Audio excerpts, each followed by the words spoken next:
You are watching Call It for Two, broadcasting live from Champaign, Illinois, Tuesday night, 11 p.m.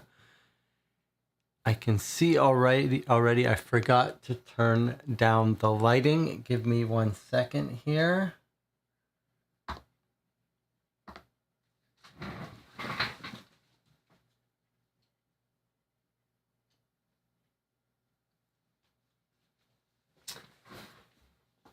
Okay, there we go. Sorry about that. So, Tuesday, January 31st, 2022. Normally I check everything in the lighting, but I've got my little checklist and I forgot to turn off the main overhead light. So today we're playing another game from the Deadbolt Mystery Society. This time we're playing the Dark and Stormy Night, which you saw from the top-down view.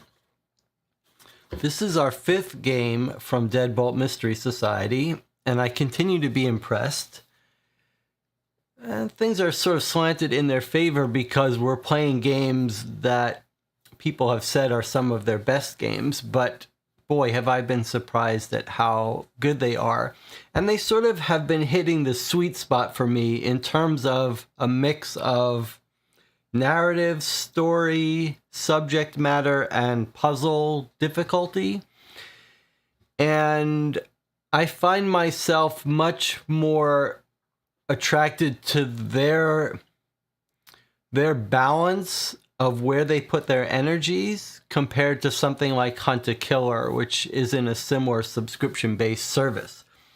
Normally, you can subscribe to their service and get a new box every month. They've been doing this for since 2000, somewhere between 2017 or so they started, I think. Yeah.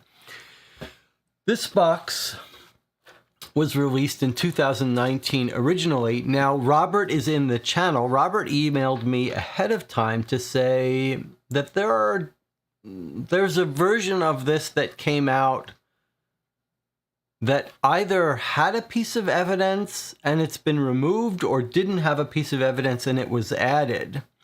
So when they occasionally, with some of these boxes, they release second editions and third editions, and if you buy them now, you get the new one. If you buy it used, you have to be a little concerned about that.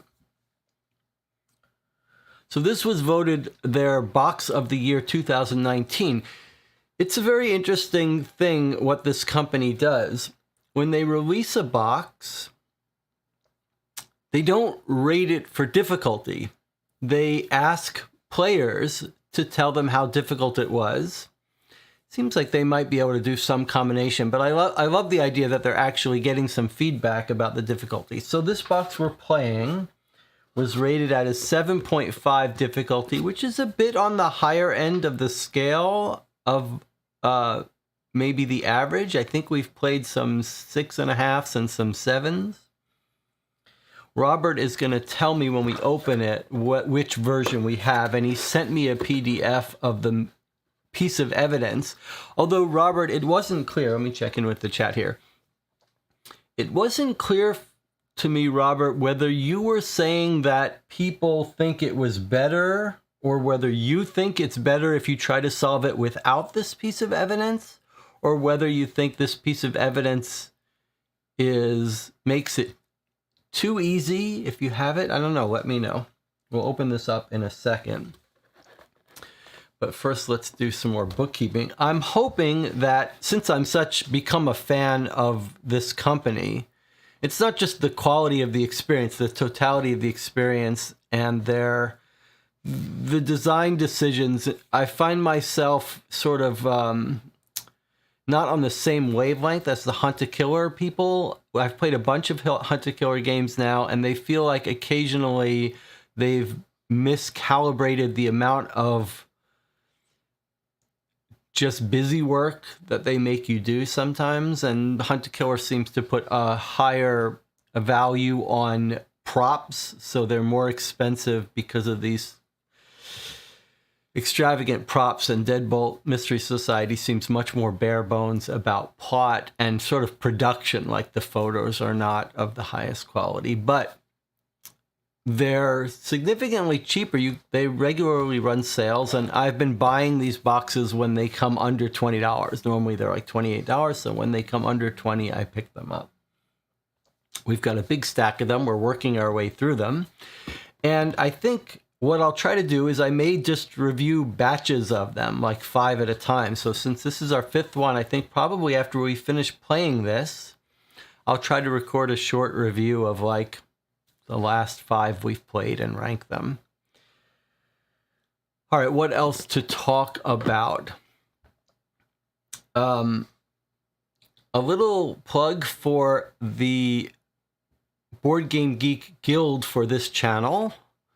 There's a link to it on the About page of this YouTube channel. If you click on the About, you'll see some links. One of them is for the Board Game Geek Guild. If you only play these kinds of subscription games, you may not even be familiar with Board Game Geek, which is the board game forum webpage. And we've got a little subsection on there where you can help us decide what games to play next, which is important because now it's time for us to decide what games to play next.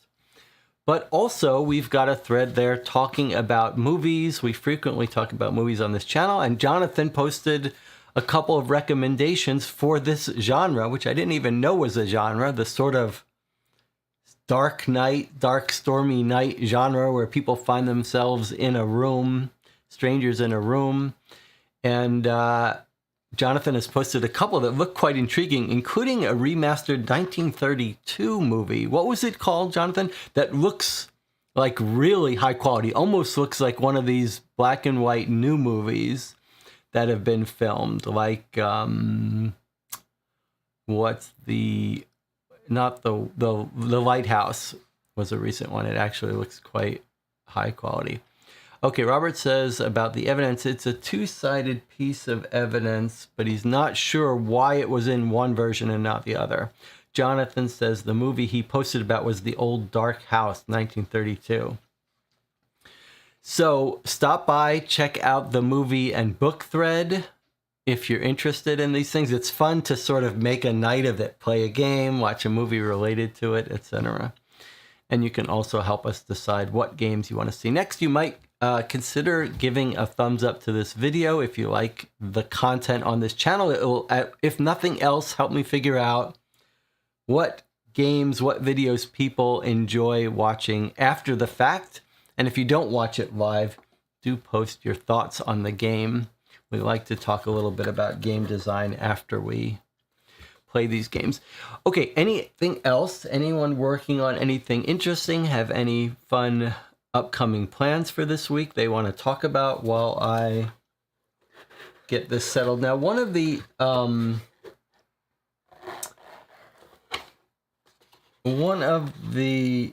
things that that Deadbolt Mystery Society does quite very differently than most of these companies, and with mixed results, is they make heavy use of encrypted PDF files.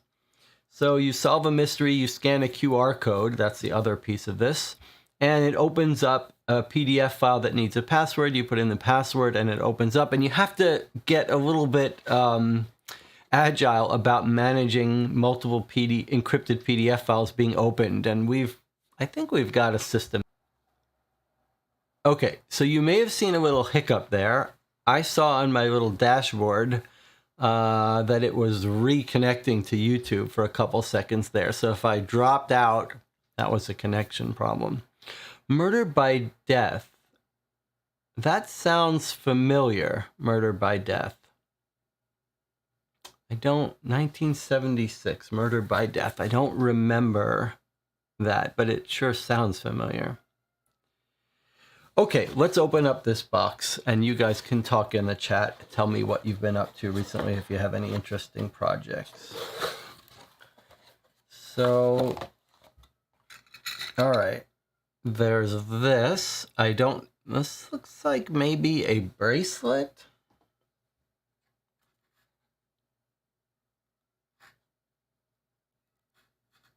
Someone's bracelet, maybe?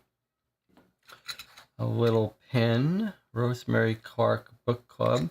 One of the other things that's interesting about Deadbolt Mystery Society is there's a world building going on. All of these cases take place in this fictional town or nearabouts, and there are recurring people. And I think Rosemary Clark, we're going to learn, is an author that pops up. And there are these cards that are sort of collector's cards that come in some of these games. One of these things, if you try to buy these games used on eBay, what you'll find people listing them occasionally say, everything's there except the card, which I'm keeping as a keepsake, something like that. And then some of these gimmick things. And sometimes they'll include pins with these games for some reason. These are just stickers. So these won't be important for the game, probably. This will be clearly not going to be important for a puzzle, but just a little prop. Okay, Will Street Detective Agency. That's another one of these world-building things. A bunch of these cases, that's who we work for when we're investigating it. And then this will be some part of some puzzle. So let's start with the rules as normal. I believe these are the exact identical rules of all of the games we've played so far from this company. It's reminding us that they've got a list of the contents of each box we could check. This is very nice, especially if you buy it used. You could come and check. And if you go on this page, they'll list them even for the old version so you can see what's changed. Reminder that you should read everything. And then a reminder of one of the things that's most enjoyable about the series of games from Deadbolt Mystery Society, which is that puzzle pieces, when you get like a piece of evidence, it's frequently not self-contained. One of the joys of the game is figuring out, oh, this goes with this. I can use information from this to solve this. So it's saying there are clues that they might fit together. then a reminder that, you know, you're not supposed to jump to the solution the first time you figure it out. You're supposed to solve everything and then solve it. There are hint files available, an instruction on how to use QR codes with password protected PDFs. I've talked about that. Don't forget to use the hints. And then there is an active Facebook group that if you got stuck, you could post, or after you play, if there's something you didn't quite understand. They seem to be quite friendly there and full of people who will help. Okay, so we won't need that anymore. And then we'll just, let's just get all of our evidence out there. All right, so already I see it's quite interesting. We've got a stack of documents that we tend to go through in order, but I can see already there's some stuff in a bag, and then there's another bag with some stuff, but then there's also a big envelope that says you may open at any time. The collected works of Rosemary Clark. And here's a beginning brief. So this is kind of fun that we're dealing with someone now that I believe we're going to encounter in other boxes. She's like a mystery writer. We're going to learn about it. All right, well, let's start with our beginning brief. Where are my cubes here?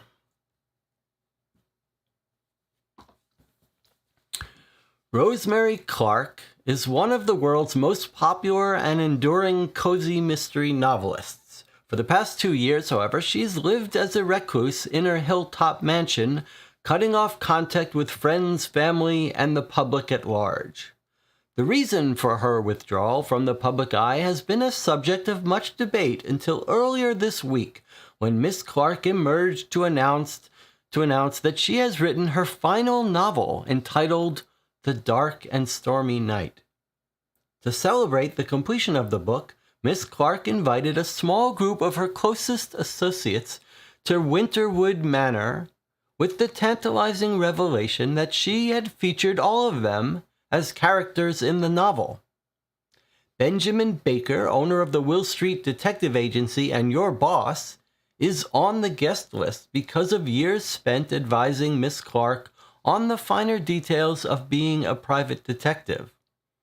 After the guests arrive and dinner has been served, Rosemary reveals that she has spent the last 2 years leaving her estate in secret to investigate a very specific crime, and that the novel contains hints about both the crime and the one who committed it. Poised to reveal more about the plot and the main players in her mystery, Rosemary has just taken a sip of her nightcap when the lights flicker suddenly and then go out for a period of no longer than 10 seconds. A scream rips through the night and the lights come back on. Inexplicably, Rosemary is gone. All that's left, where she was standing, are a few spatters of blood and a bracelet she was wearing. After a thorough search of the house, Rosemary is nowhere to be found, and while it's unclear whether any sort of crime has been committed, there's a definite feeling that something is wrong here. Benjamin immediately calls you to come and investigate, insisting that he can't be the one to question the other guests, since he is just as much a suspect as they are. Now you're here at Winterwood Manor, tasked with solving the type of serpentine mystery that Rosemary Clark was known for. All right. So I don't think I think these are just little things that are not relevant for us, but we did have a case that it benefited us to read the card, even though this it's not clear that this card is supposed to be available to us now, but let's just read this.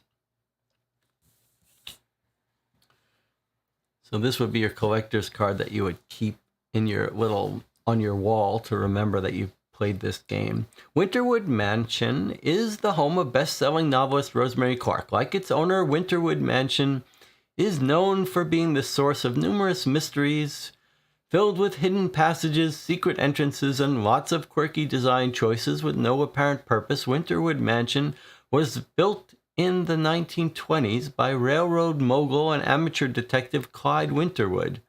Although Rosemary Clark has lived in the house for more than 30 years, she's certain there are still things about the house she hasn't discovered yet. So I may have said Winterwood Manor because I live in a building called the Manor. Okay, Winterwood Mansion. All right, so let's put our introduction aside. We might want to refer to that again. Don't think we'll need anything else, but we'll keep it available. All right. A nice setup and not a clear murder mystery this time. Sounds like maybe she set this all up to lure out the criminal of this other crime. So that's the other setup. She says she's been investigating some crime for 2 years. A very specific crime, and the novel she's released contains hints about the crime and who committed it. And everyone here is in the novel she's just written. A small group of closest associates, including our boss, Benjamin Baker. Okay, it doesn't tell us about the other people. Okay, here's a bookmark. So I guess what we'll do is we'll just start walking through these. When we find something interesting, we'll work on it. And we might just skim through more and then come back. Whether solving mysteries or trying to find your way through life, you can never have enough knowledge. Rosemary Clark. Did you know that the French word for street is rue?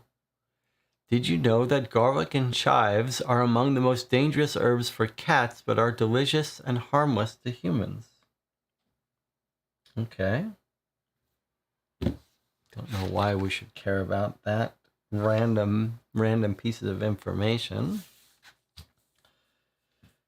And here we have the transcript of the speech she was giving before she disappeared when the lights went out.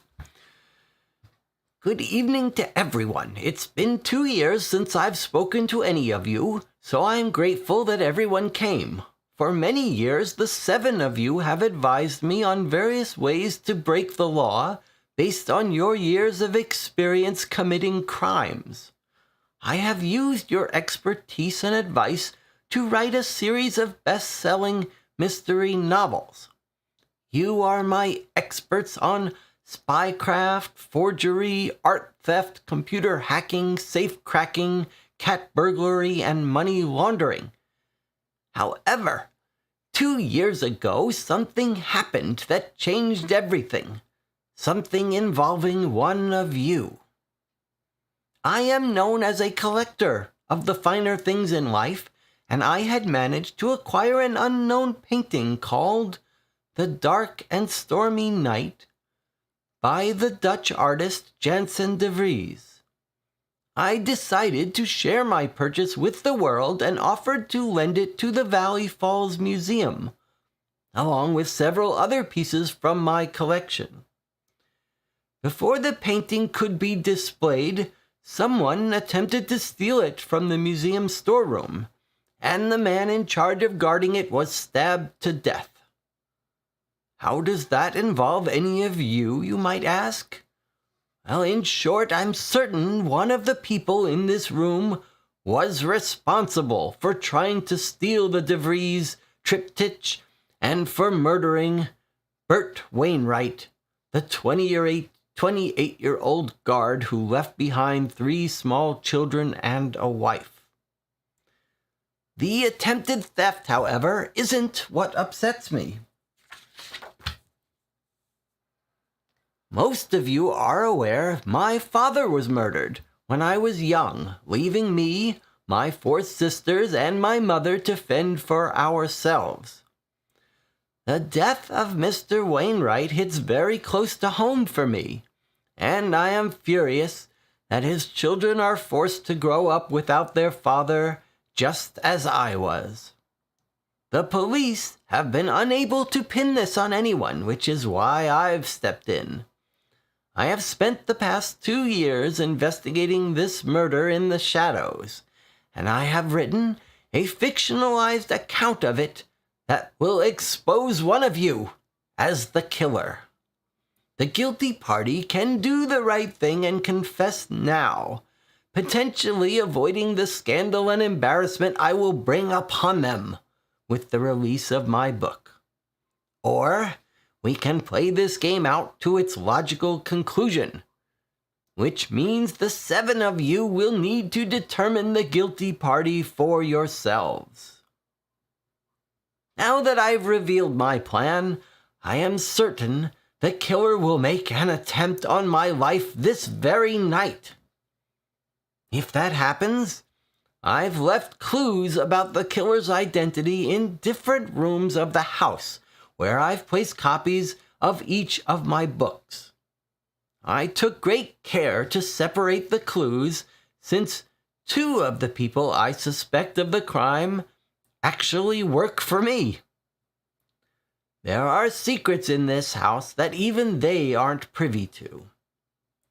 As you all know, I'm a huge fan of cryptography, and I've encoded the facts in various ways to keep the information from falling into the wrong hands.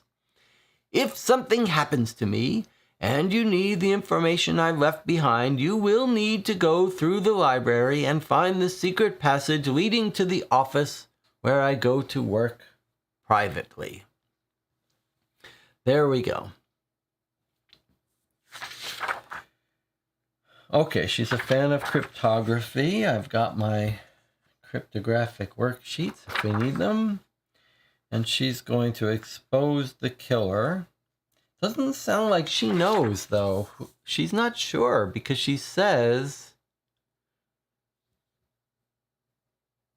First, she sounds like she knows, and she's going to reveal it. But then she says, the killer's going to make an attempt. And then she says, 2 of the people I suspect actually work for me. That sounds like she's not sure who did this.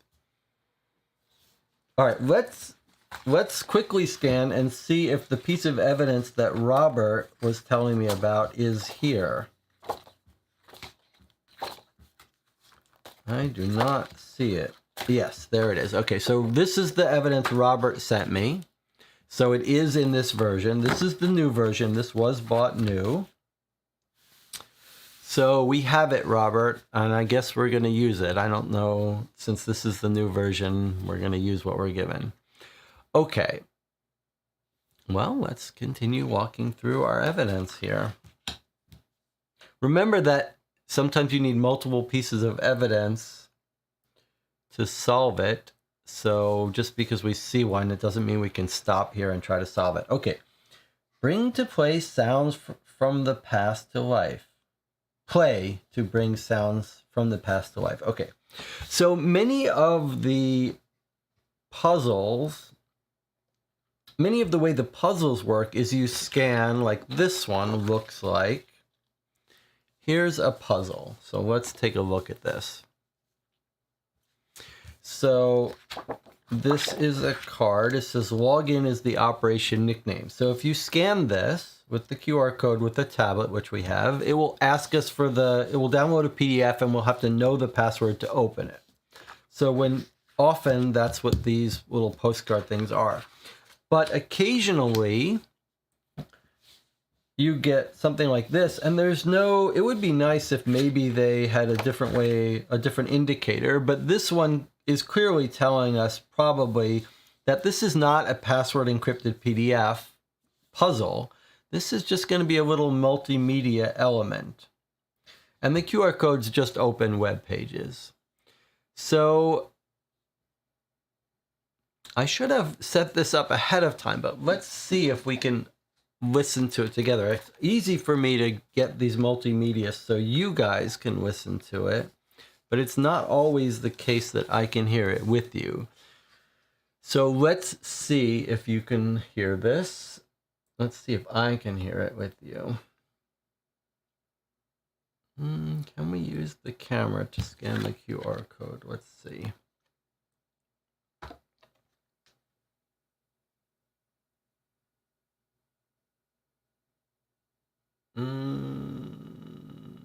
Yes, okay.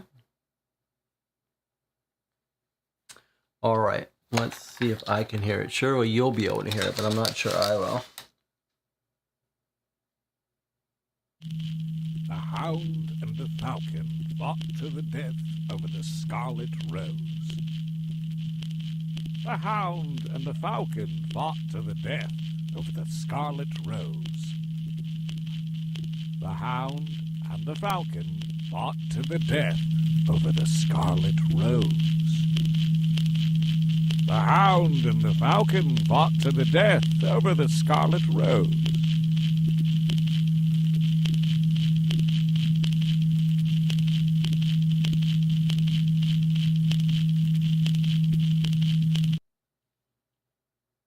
Okay, well, I think you heard that. I could hear it.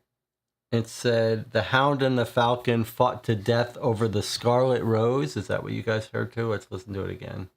It repeated itself often enough. The hound and the falcon fought to the death over the scarlet rose. The hound and the falcon fought to the death over the scarlet rose. The hound and the falcon fought. Now he repeats it over and over again, but he's saying the same thing, right? I didn't hear anything different.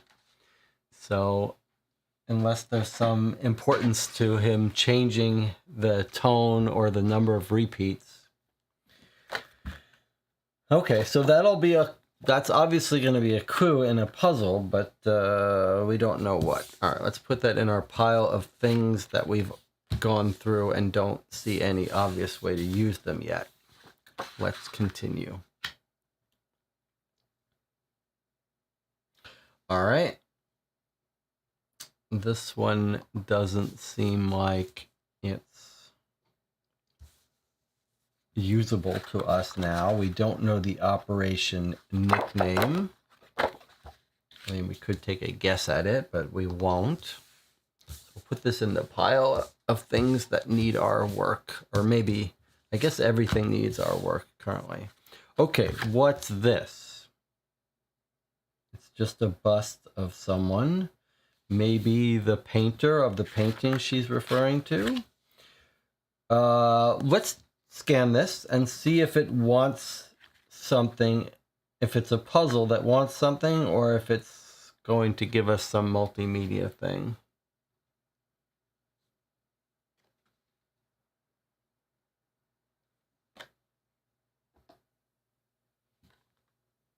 Okay, so this is going to be a puzzle, and we see something already that this game occasionally does, which is unfortunate.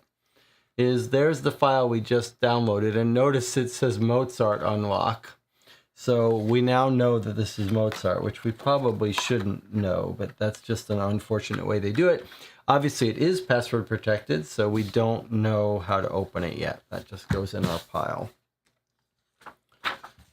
So looks like here we've got a note from Rosemary, an article, an excerpt. I don't know. What happened 2 years ago? Rosemary Clark. Okay, here we go. This is details of the murder. Okay. Details of the heist and murder. Jason DeVries' painting was delivered to the Valley Falls Museum at 12:15 p.m. on 12/2/17. Signed for by the museum curator, Paolo Fellini, at 12:19 p.m. Examination after the heist and murder calls the signature into question. Uncertain of its authenticity, curator attests to signing for the crate, but this could be to preserve his reputation.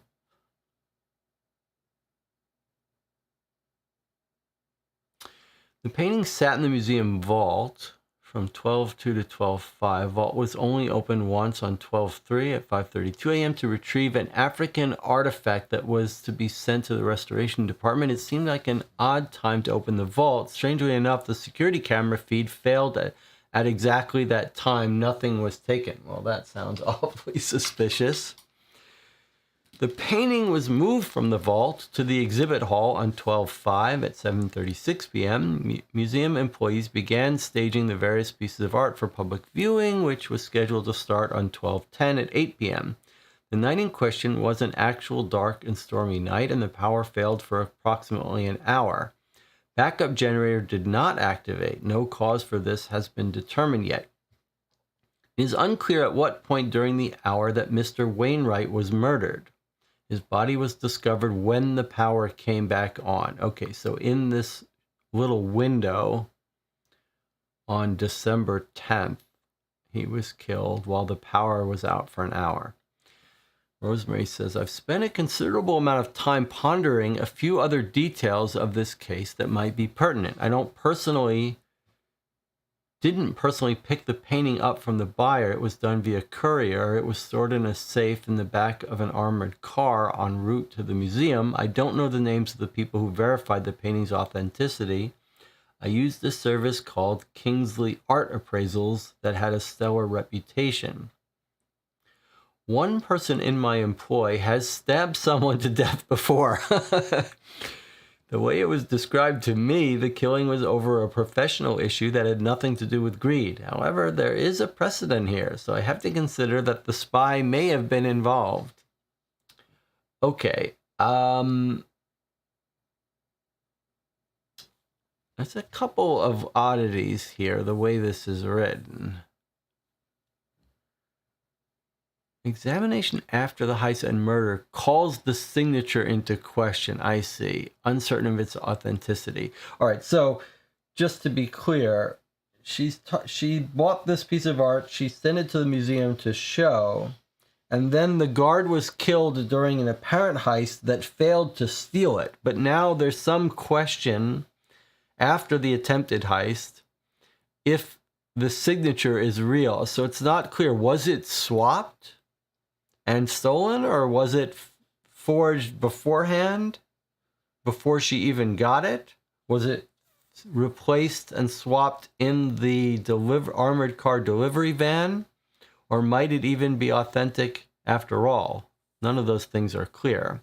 But we've got a timeline of where it was in the vault, then this weird thing happened. Did someone switch it then? And then this one thing that's a little bit odd is she's saying that one person in her employ has stabbed someone to death, but then this sentence is a little weird. I have to consider that the spy may have been involved. What does that mean? It sounds like she means I have to consider that this employee was involved. Right? It follows from her sentence. She's saying the person who stabbed someone in the past could be involved. I don't know why she's now referring to them as the spy when that's the first time we've heard that this person is a spy. Jonathan says the signature called into question was the museum curator signing for the painting's arrival. Oh, let me see here. Signed for by the museum curator, Paolo Fellini. I see. Curator attests to signing for the crate, but this could be to preserve his reputation. I see. In other words, it sounds like maybe someone else may have signed it in to the museum and he should have been on call to receive it, but he wasn't. He says, yes, I did sign for it, and that is my signature, but people think maybe that's not. Okay, I see. There was a list of roles in the speech transcript. Let's see.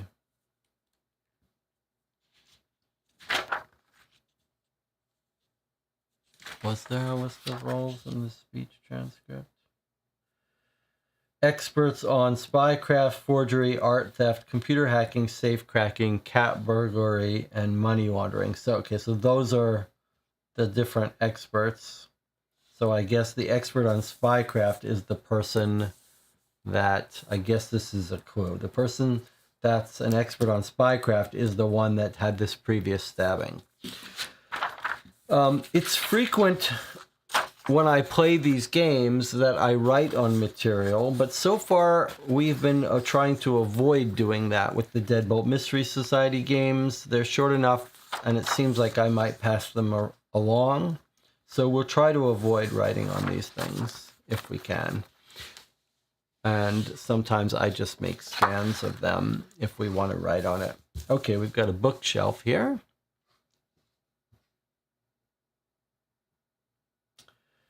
So I can see that, let's see if we can, what's a better way to do this here for you guys. I can zoom in on this.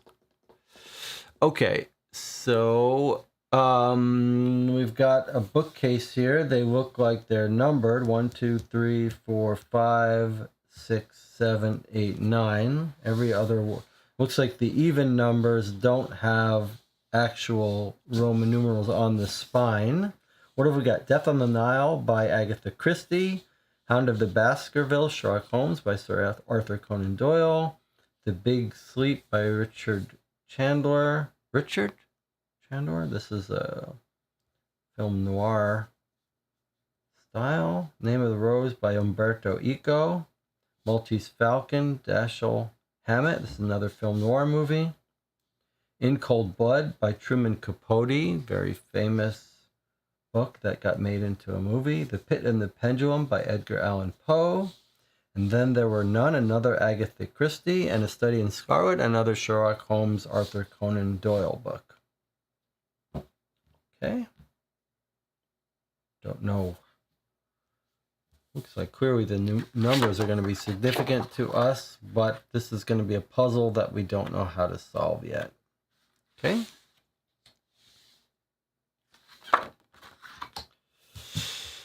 Raymond Chandler. The Big Sleep is, I believe, this is a famous movie along the same lines as The Maltese Falcon. I think also Humphrey Bogart, if I'm not mistaken, and maybe what's her name? A very famous actress in The Big Sleep as well. I forget who. I could be wrong about that. Someone can fill me in on this film noir movie, The Big Sleep, whether it is Humphrey Bogart. Lauren Bacall, that's who it is. She is pretty stunning. When you see those black and white photos of Lauren Bacall, you realize people were different. That's a different class of person. The modern movies cannot capture that kind of impression. All right. Lauren Bacall. Okay. Here we've got a diagram. This looks like this doesn't really look like a dining table, but maybe it is. Okay, 1, 2, 3, 4, 5, 6, 7, 8, with the 4th seat being purple. Don't notice anything else different. Chairs look all the same, except, well, that's not true. The chairs have some interesting little legs that look a little different, right? But maybe that's just the swivel legs. They're just random, that these 3 has ones on the side, this one has one up. Maybe that's insignificant. Maybe this might be important for us to figure out who was sitting where. Okay. She said we need to find a secret passage in the library to start with. Did she say that? You guys are so good at catching some stuff. Did she say that's where we should start? Or did she just say? I know she said, okay, if something happens to me and you need the information I've left behind, you will need to go through the library and find the secret passage leading to the office where I work. Okay, so you're right. She's saying if something happens to me, that's where you should start. Okay, so maybe we should start there. So I'm going to scan through our other stuff. Okay, look, but let's pause here so we know who we're dealing with here. Here is Rosemary Clark herself. About the author. And then we'll go to the library.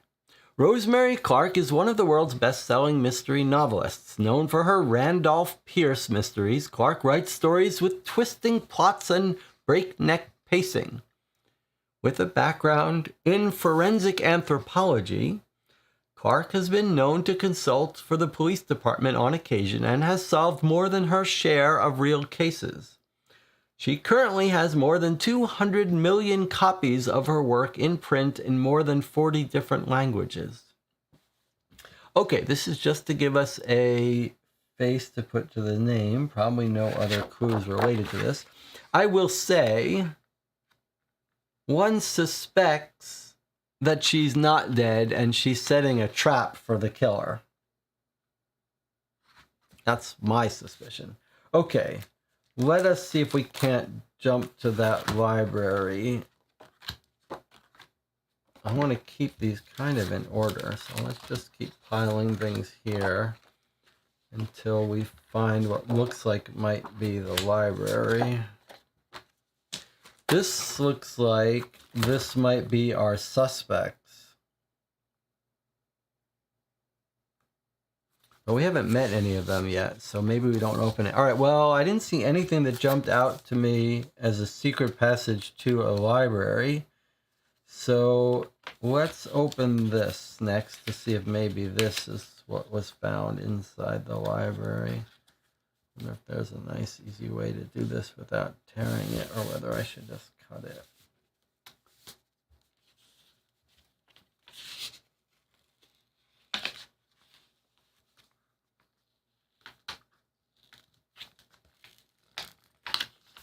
Let's just cut it.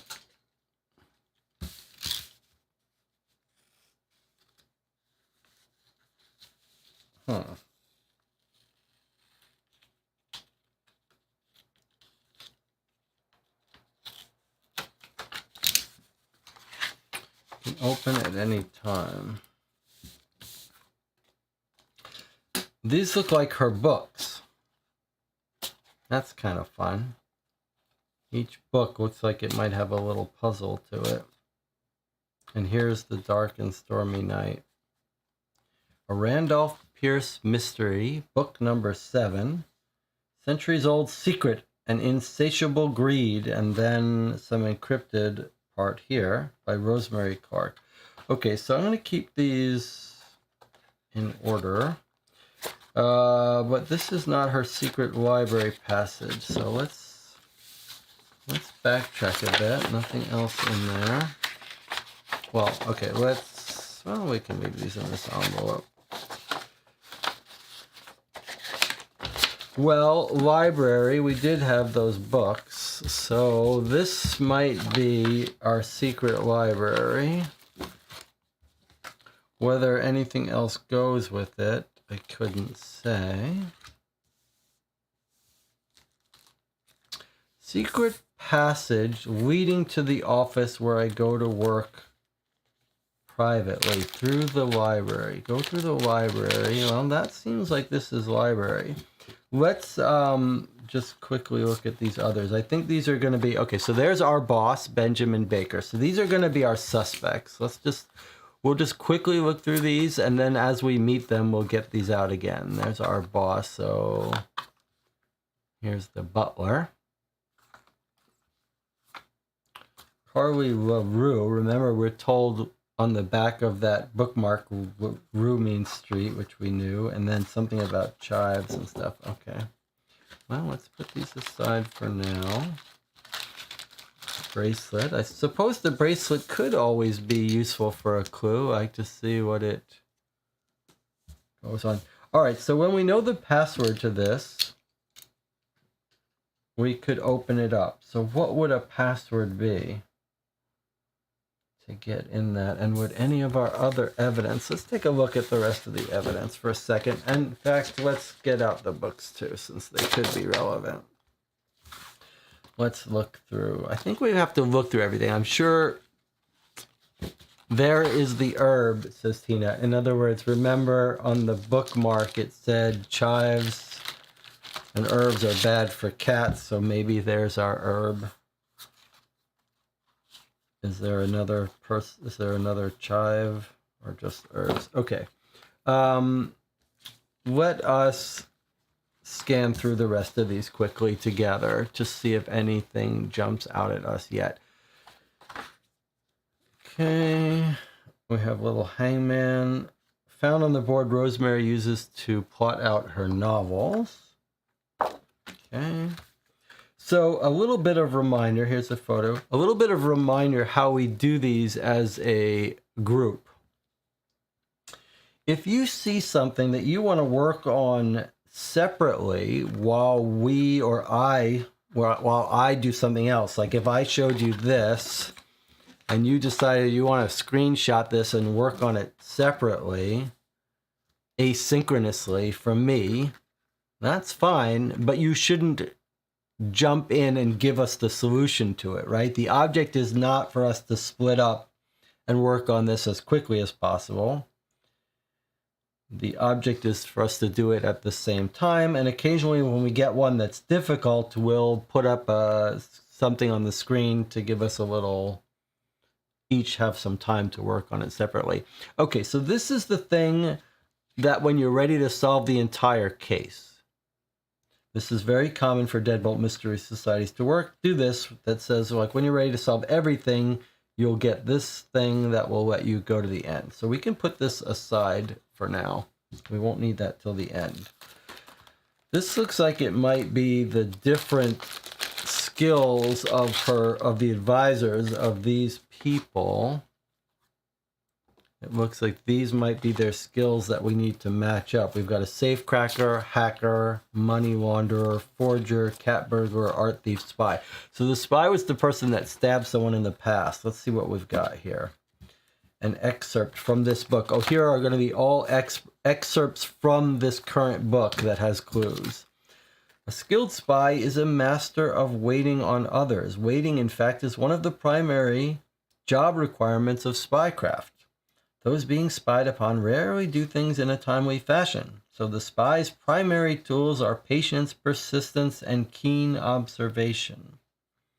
Okay, so a little bit of each of these people. I guess we're probably going to need to match each person with their craft, and that will help us figure something out. But we'll just put these aside. I'll just leave them out here to the side. Okay. Rosemary Clark. Doesn't seem like we need to use that yet. All right, log in. The nickname of the only member of the group you're sure is no longer a criminal. Okay, so we're going to be probably throughout the course of this game eliminating people one by one. But right now we're just looking for whether there's a clue to the library, which sounds like we should do it next. Here's the one. While solving mysteries or trying to find your way through life, you can never have enough knowledge. French words of street garlic and chives are among dangerous herbs for cat, but are delicious and harmless to humans. Okay. This looks like we might be able to know who that is. This could be Arthur Conan Doyle, but this game does not require outside knowledge. So it's not going to require us to find this person online or anything.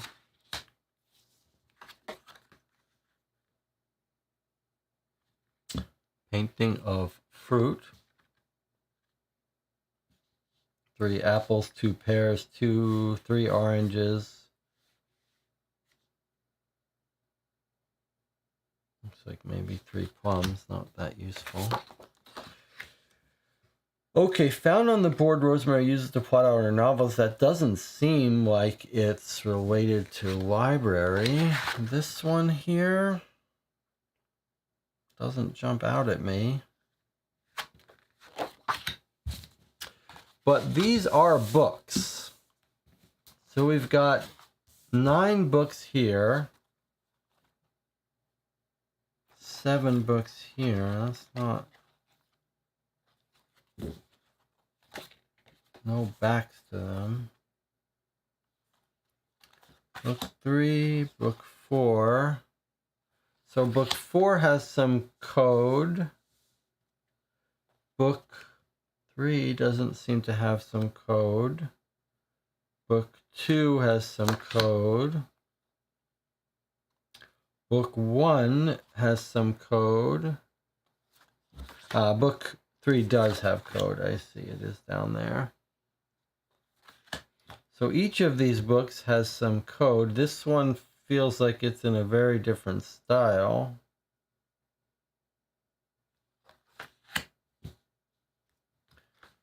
Here, code, here, code. So all the codes look a little bit different. This one's full of the letter I's, for example, whereas this one is full of no I's. Looks like an occasional vowel. This one has these mathematical stuff. This one looks like it's almost words strung together. This one very short with spaces.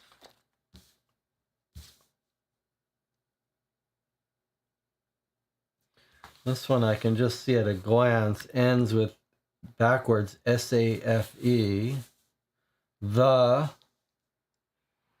painting was safe inside the safe. Okay, so this one is just text backwards. The painting was safe inside the safe.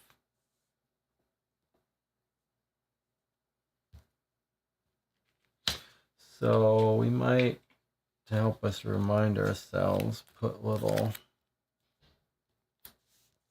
things on this. Painting was safe. Okay, so this one is just text backwards. The reason it jumped out at to me is I saw this is clearly SAFE, and then one of these starts that way. Here. This one starts, oops. Oh, I wonder if the green is confusing it. This one starts SAFE.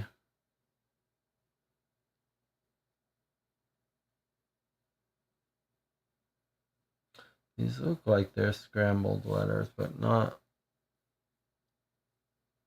clear exactly how. All right, anyway, so, but that doesn't seem to be related to this.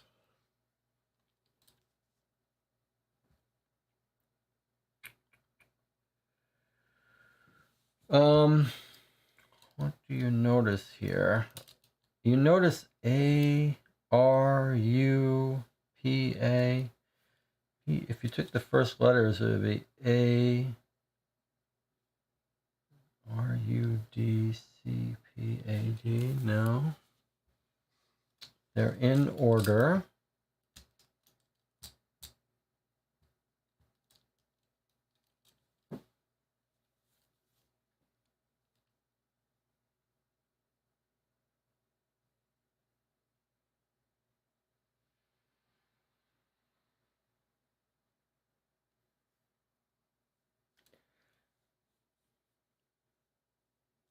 The secret passage. You might expect there. It is odd that the evens don't have numbers on them, and the odds do. What does that mean?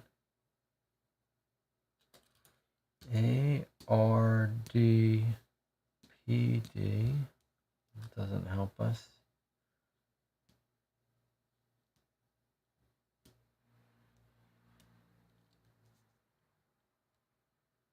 Does it mean these might not be in the right order?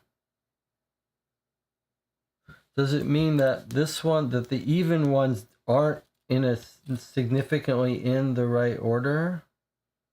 And we should be looking for A something, R something, D something, P something, D. Does that make sense? We're probably looking for a word password here, but it would surely probably make sense and not just be a random string of letters. So if these are, this is the theory I'm operating under them. that the ones that are missing their numbers are not in the right place. Are they alphabetical? Christie and Chandler wouldn't be in the right order if they were alphabetical by author. Hammett, Poe, Doyle. So those... I don't think it's alphabetical. Is it alphabetical by... Could be by year, but that would require some extra knowledge. It's not alphabetical by name of the book. However, it sounds like the channel might have a different idea than me, that they should be alphabetized.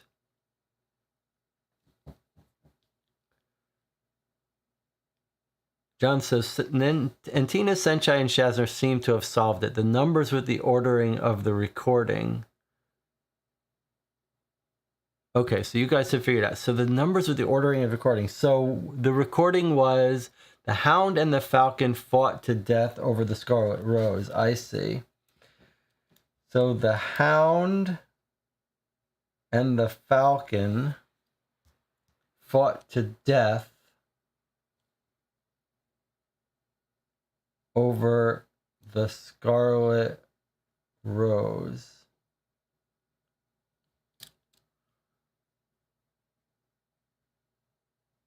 Okay, let's see.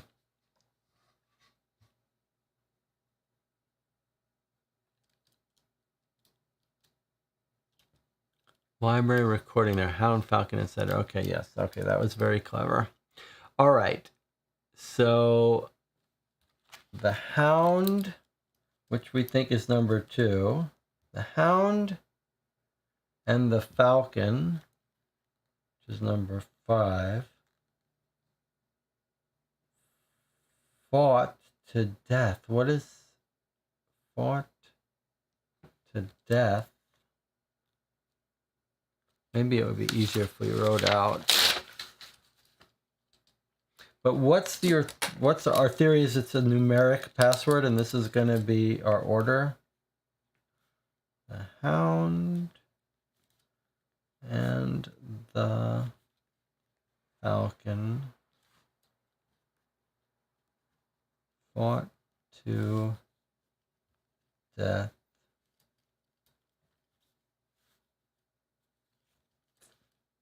over Scarlet Rose. Okay, so Hound is the number 2. Falcon is number 5. Fought to death on the Nile. Death is number 1. Over the Scarlet, which is number 9. Rose is number 4. So either the password is 25194, or there's something else for fought. We've got pit and pendulum, then there were none. So is this what we think the password is? 25194?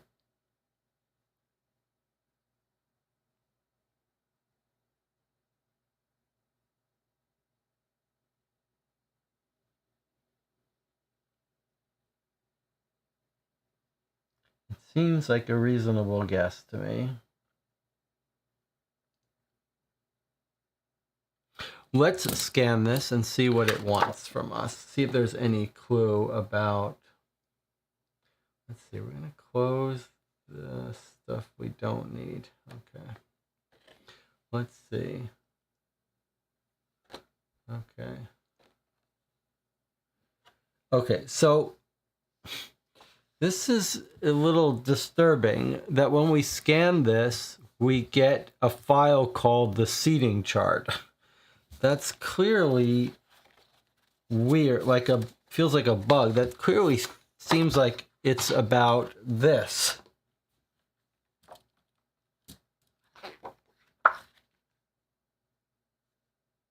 Why does this scan open up a file called the seating chart, which seems like it should be about this one. Okay, might just be misnamed. Let's open this up. Okay, so let's try our password. It's possible that these are related. That's a terrible design of this file name. If they are, I'm going to assume it's just a bug. I don't think it is. Now, the reason we think this is... Oh, this is the library. Okay. All right, let's try 25194. Let's see if that works. The record player said the Hound and the Falcon fought to death over the Scarlet Rose. That's why we've got this 25194. Don't know where the fought came from, though. Let's try this, though. 25194. 25194. Okay, let's see. Yes, that was it. Okay, you guys got it. Hacker wants to sit at a corner on the same side of the table as the art thief. The forger wants to face the cat burglar. The art thief wants to have the spy as an immediate neighbor. As the guest of honor, I should be at the head of the table. The art thief wants to sit in the blue chair. The spy wants to have the art thief and the safecracker as immediate neighbors. The money launderer wants to face the hacker. The cat burglar wants the safecracker as an immediate neighbor. Safecracker wants to face the art thief. So it's a little constraint satisfaction puzzle that we will solve using this chart here, which is why it's called seating chart. So that this puzzle goes with this. Rosemary says, the only one I'm certain is no longer dabbling in criminal activity is in seat 3. Use these specific seat numbers on the keypad hidden behind the bust of Mozart. Carly LaRue, James Worrell, Benjamin Barker, Alec Rossi, and Pierre Gaston. A hidden panel will open up, providing you with a bit more info. In other words, once we figure out which people sat where, we'll be able to scan the bust puzzle and put in their seat numbers, and that will unlock something new. Okay, so to remind you, the process we've got here is we've opened up this PDF file, and now we need to save it. We need to say this is a tip for you if you're playing a similar game. This is Exodo PDF Reader. Now we're going to click Save a Copy with a changed remove password, and then we leave it blank. And now we just say, yes, save it right there. And now when we come back, we don't have to re-decrypt it. The first couple games we played, every time we wanted to refresh our memory, we had to re-decrypt it, and that was a huge pain. And in fact, we could just try to do a little, let's do a little screen cap in case we need to go back to that without even going here. Okay, so you guys did quick work of that one before while I was on the wrong path. It sounds like that, so we're just gonna put this with this and put this to the side of the ones we believe we don't need anymore, although we could always be wrong. All right, well, that was a good work. And where is our record player card? Because that seems like that is solved now.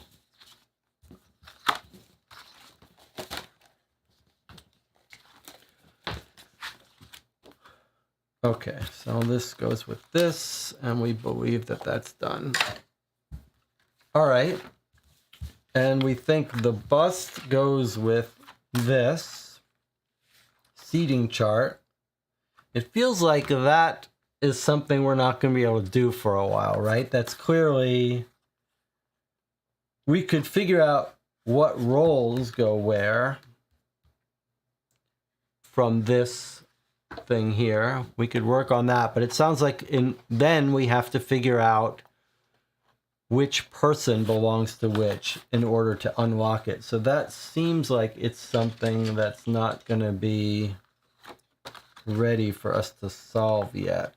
So I'm just going to put this aside and put a little note on this to remind us to check the PDF for constraints. We could work on that now, but let's not yet.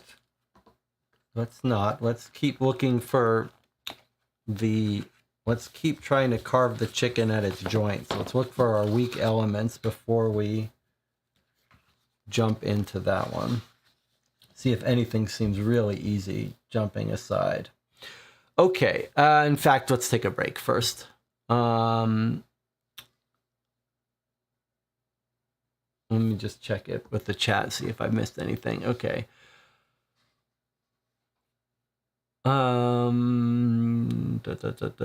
Okay. All right. Everything's fine. We're going to take an 8-minute break. We'll come back. We'll find the next puzzle to work on. I'll see you in 8 minutes.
All right, we're back.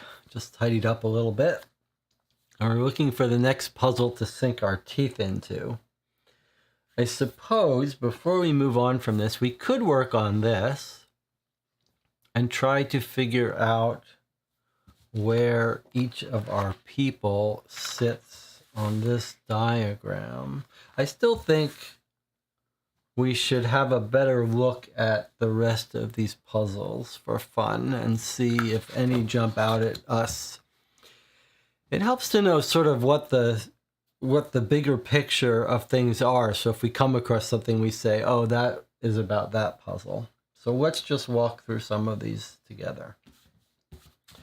Okay, so for this login that will unlock something, we need to know the nickname of the only member of the group you're sure is no longer a criminal. No longer a criminal. Doesn't seem to be saying who's not a suspect in this case, but no longer a criminal. Okay. This one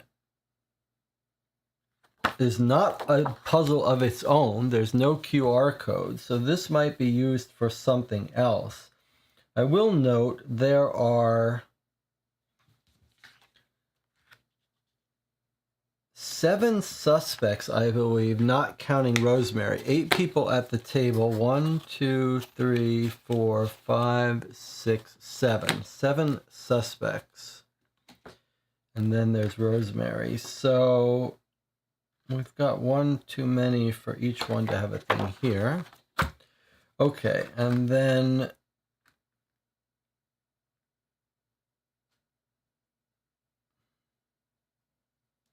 found on the board Rosemary uses to plot out her novels. That almost sounds like that's going to be related to this.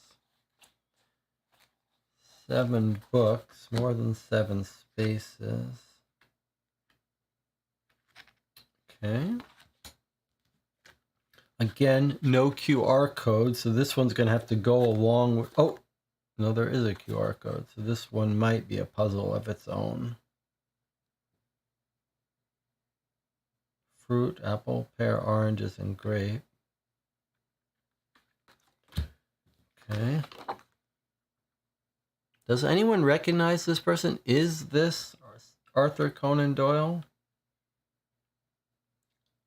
It seems that to me like it strikes me as familiar that it is, but not clear how we would use this. I don't want to scan it because I don't want that thing to leak information when we see this. Okay, this one we think is related to these people. Herb for cats. And then Carly LaRue for the street name. But we don't know how to use that. Okay, Operation Nickname. Do we know what the operation is? Is this the operation that's sort of long and dark and stormy night? But we don't know what she's called this. Maybe somewhere else she's going to tell us what she's called this. Or maybe each book has its own operation name. Or maybe the operation name for the current book is going to be here on her planning board.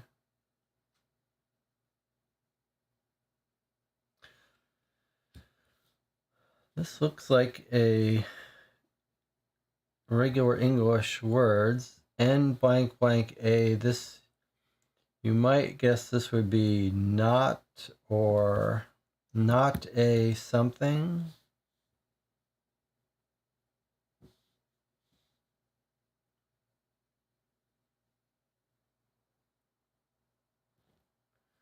What is that letter? Is that a G?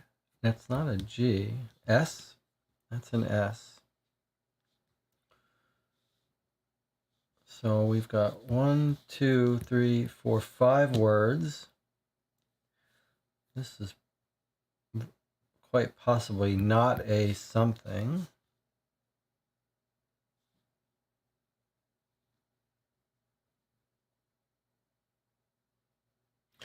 This, well, it wouldn't be surprising if this was a T here, ended in UTE.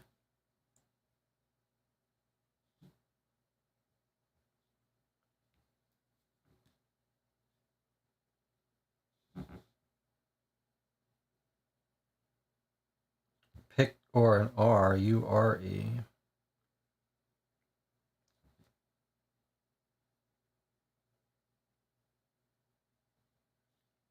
P-R.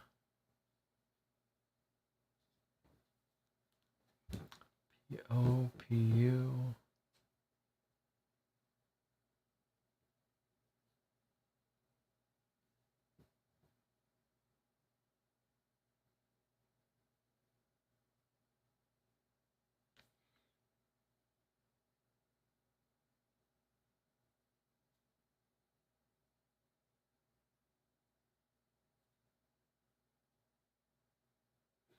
All right, well, let's come back to this. Feels like we should be able to get this without too much trouble, but I'm not, it's not jumping out at me. All right, let's put this aside. Operation Nickname. Okay, so we've got those. We've got these puzzles, one of which we think we understand how to decode. A couple of these are quite short. This looks like it could be just anagrams, rearranged letters to me. This one has to be something different, obviously not anagram. Sorry, let me go to this page. Wouldn't be surprising if this was a simple Caesar cipher, which is giving us M's where there's some other common letter. We can come back to that. The numbers are what matter. Author of the numbers are what matter. Let's see, maybe these are clues to things. The strange and winding road. Author of the first shall be the last. I wouldn't be let's take a look at the one we understand. Randolph Pierce Mystery Book 4. All right, so this one has no clue. We understand what this one is. That was just in reverse. This one is author of Murder Among the Stacks. All right, this one doesn't have too much of a clue here, or stacks. But this one seems to have a clue. Author of the first shall be the last. I wouldn't be surprised if this wasn't reverse the letters, like Z becomes A, Y becomes B, and so on.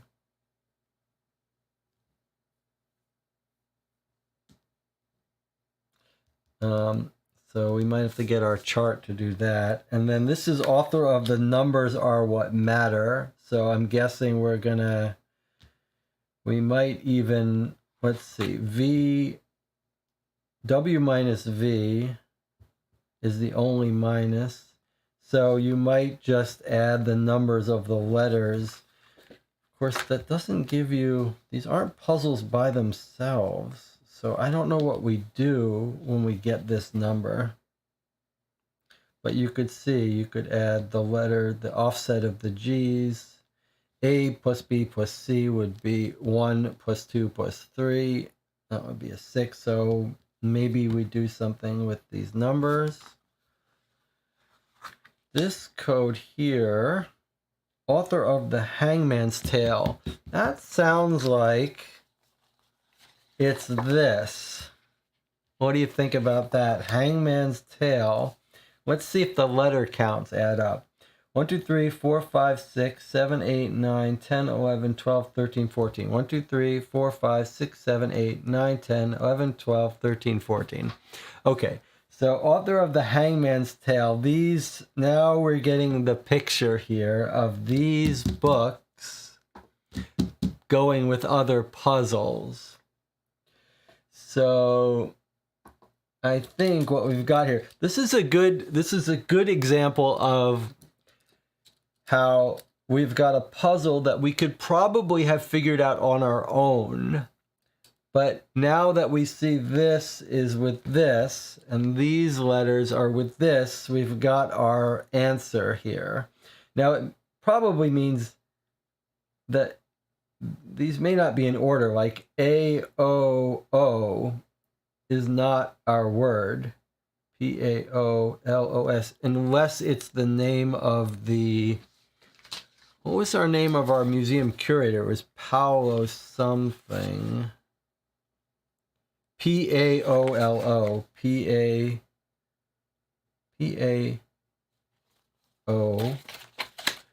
So that is Paolo. So this is just doing it in order. So this says Paolo, S-I-G-N-A-T,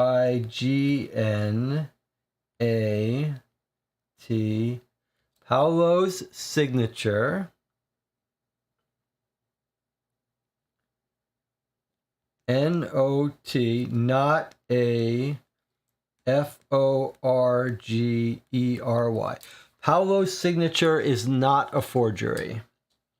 Okay, so we're told in the introduction there was some question about whether Paolo's signature was authentic. He says he signed it, but it could be not. It could be a lie. This seems to suggest that Paolo's signature is valid. He did not forge it, and that seems like we've solved that. There's no puzzle, there's no online thing to do. That's just the end of that, but now we know that Paolo did sign for it. So he is not responsible for something going wrong. Let's put that aside. And now we get the picture here that each of these things is either giving us some information or working with another puzzle. This one seemed to just be telling us, if you read it in reverse, the painting was safe in the safe. This seems like it's just helping us flesh out the mystery that, okay, nothing happened to it while it was in the safe, even though we got this clue about someone came in to get this African thing and maybe it got messed with. This seems to suggest that Rosemary believes that nothing happened to it while it was in this safe. So I think we're done with this. What else do we have here? Author of Merge.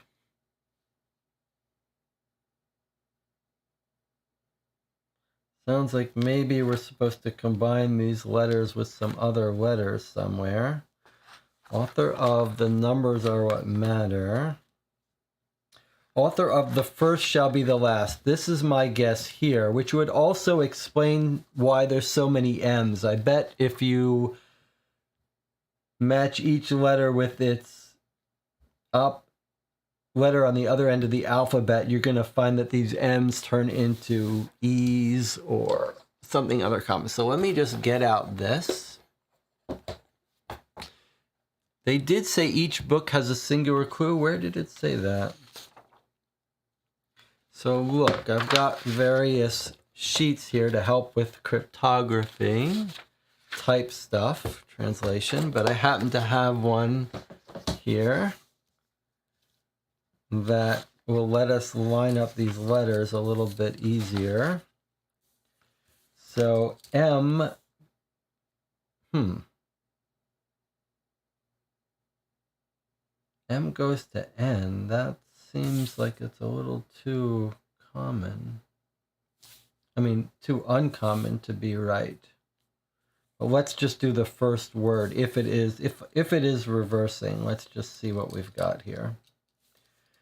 So M goes to N, F goes to U, N goes to M, Y goes to B, V goes to E, and I goes to R. So that's the word number. So this was indeed what they did. So number, and then S, E V number. This is going to be number 7. Number 7 W. This is going to be number 7 was. It's probably going to be in. IN. It's probably going to be the. S goes to H. L goes to O. H goes to S. R is going to go. Did I miss one? H, O, S. K goes to P. It's going to be hospital. This is going to be when. This is going to be the. This is probably going to be painting. Was. This is surely going to be stolen. Stolen. Okay. So, number 7 was in the hospital when the painting was stolen. So, when we find out who's number 7, we know they didn't do it.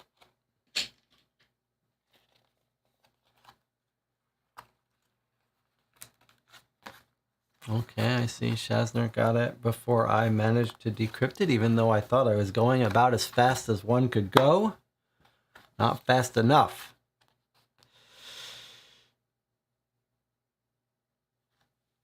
All right, Jonathan says, I think we can now eliminate the forger and the safecracker as suspects based on the book clues. Well, we can eliminate number 7 on the forger. Huh, that's an interesting idea. And the painting was safe in the safe, so maybe... So Jonathan is thinking slightly ahead on different matters.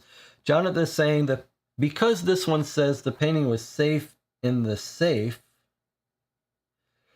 Jonathan is saying, well, that means we can probably eliminate the safecracker as the robber.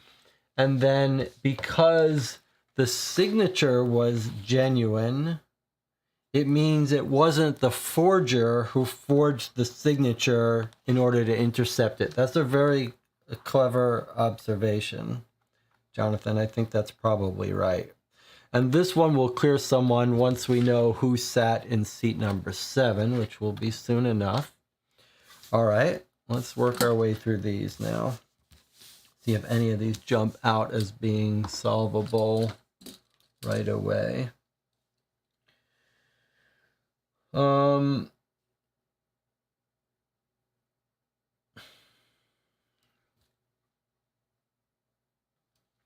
numbers are what matter. 1, 2, 3, 4, 5, 6, 7, 8, 9, 10, 11. 11 numbers. And they're going to be quite high, right? Like G is the number 7, so this is 14. I mean, we could try to calculate this based on numbers in the alphabet. It just seems like a little high to me, but I guess we could write it out just to see. G plus G is 14. G plus H is going to be 15. C plus G plus J. 3 plus 7 is 10, plus 10 is going to be 20. Then W minus V is 1. K plus B plus E is 11, plus 2 is 13, plus 5 is 18. These are going to be letters. The 14th letter, the 15th letter, the 20th letter. If they're all under 26 or lower, that's going to be what it is. Okay, D and P is 23. Then F and N is 6 plus 14 is 20. Sorry, you could use this if you want to see this. Okay, then B plus F is 2 plus 6 is 8. H plus A is 9. A plus D is going to be 5. And then C plus B plus A is going to be 6. So because these numbers are all under 26 and under, I'm guessing these are actually letters. So 14th letter is N, 15th letter is O, 20th letter is T, first letter is A, 18 is R, 23 is W, 20 is T. Maybe I translated this one wrong. We'll come back to it if so.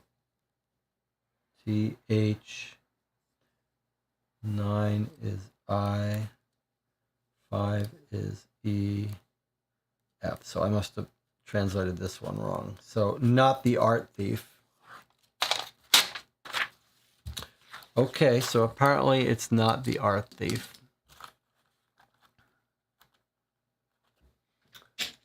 Jonathan says, I see 2 random lines of letters on the merger one. That's interesting. Let's take a look at that. Let's come back to that one. This is the one that said author of merge. Okay, I see. Yes, good catch, Jonathan. So Jonathan says there's another string of letters. So we've got here and here. So obviously we're going to merge these letters with these letters. Okay, if you do that, what have you got? N, and then maybe an O, and then V, E, D, I, and it looks like N, C. No, this is clearly evidence. No evidence. So let's eat up another E. Okay, no evidence. And then we've got F. We ate up one of the E's. So F, E, H, O, C, K, A, N, G, and then somewhere's an I. No evidence. This is going to be, I see, it's going to be of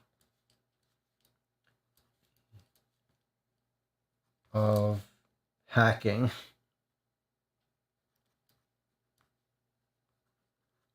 No evidence of hacking. Yeah. Okay. Let's just write that a little better. No evidence of hacking. Shazna seems to be pretty quick at decoding these things. Once we figure out the system, actually running the computations to decode letters. Okay, no evidence of hacking.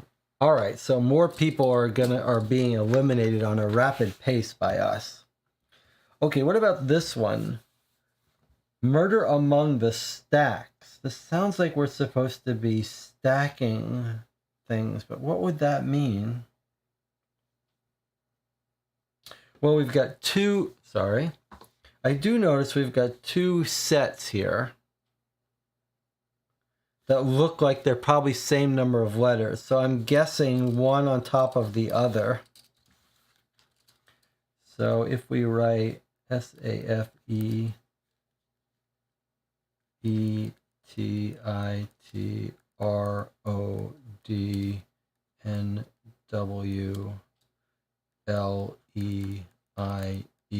and now we write the next one underneath it, ST, is that an F?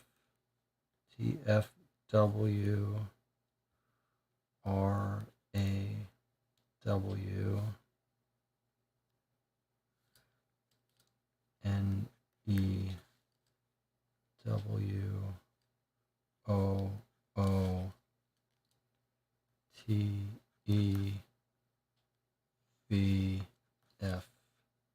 NEWOOTEVFWI did something wrong, clearly. TFWRAWNEWOOTEVV.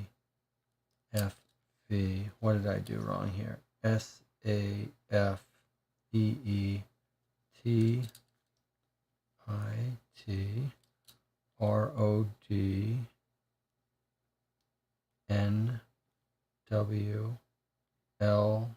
I didn't do something wrong, but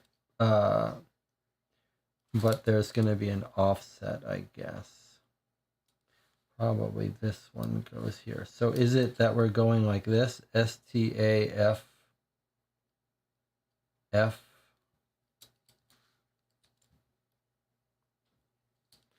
EV doesn't seem like the right way to end. It would make more sense if it was VE. But then that would start with T.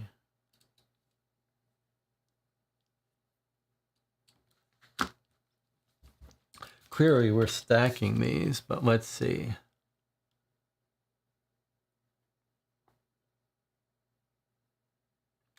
John says, interesting we have safe at the start of the first line on this stack puzzle. Yes, it is interesting that seems like a real word.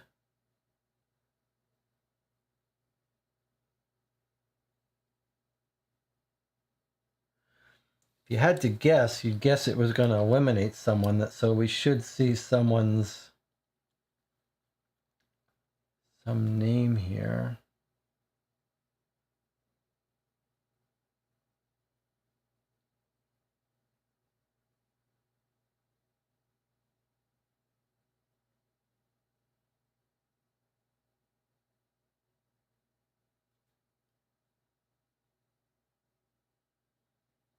It is weird that we've got one more letter in this top word than in this word,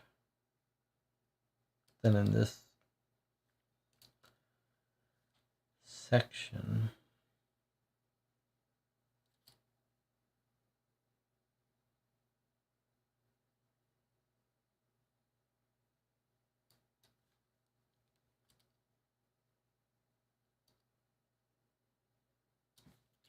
You can even just cut these in two pieces and separate them. It feels like it might be even easier way to do it, unless someone comes up with, okay, so no one's got it yet, so let's just try something different. SAFE, let's write it out a little better, ETITRODNWLEIE.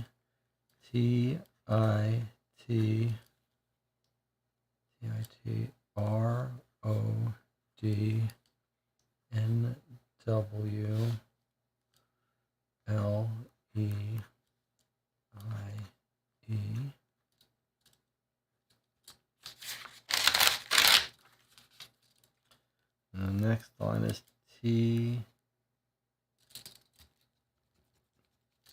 Probably by the time I do this, someone will get it on the channel. But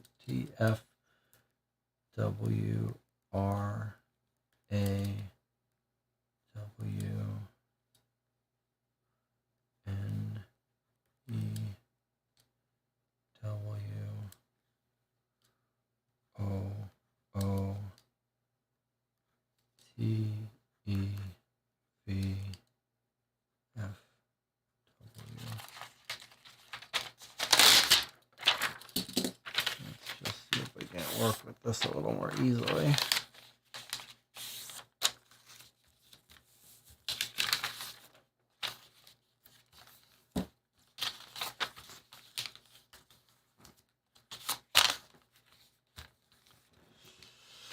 Wasn't there a weird diagram? So you think this goes with something else, huh? Let me just make sure I've got this right. Okay, that looks right. You think it goes with another clue, huh? Let's see. There was this. How many letters do we have here? 1, 2, 3, 4, 5, 6, 7, 8, 9, 10, 11, 12, 13, 14. So I'm not sure. The bitter and brutal truth. Murder among the stacks. Let's just look at this for a second here. So if you do it this way, staff, STAFFWERE, staff were at Winterwood.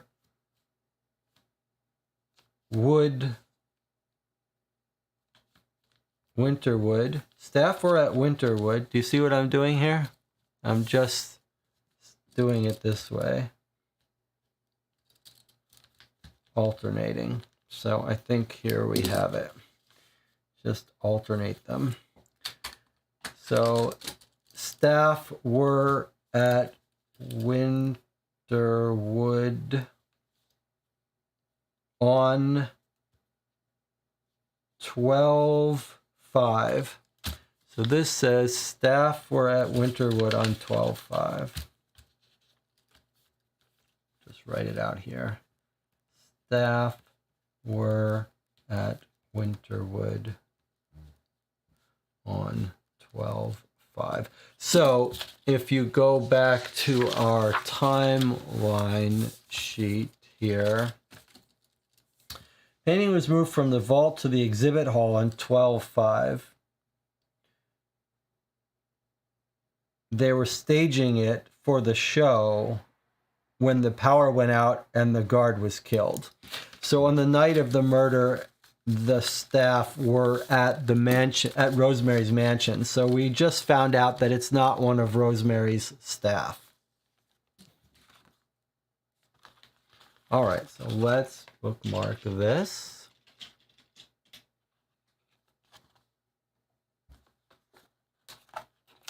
Well, one of the nice things about playing with multiple people is different people see things and look onto things that other people don't. And it's also a testament to Deadbolt Mystery Society that there are patterns and this idea that these books all have a sort of similar feel to how they get solved. So we've only got one more book that we haven't done. Let's take a look at this. Author of Vacant Eyes. So I'll tell you what this looks like to me. This looks like almost one of those stereogram puzzles, because if you see this, it looks like the eyes are not being used. Like if you almost blur your vision, you can almost read it. Just ignore the letter I think is what we're being told here. So this says, look behind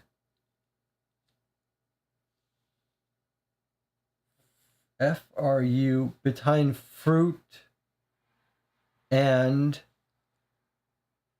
use the TEN 10th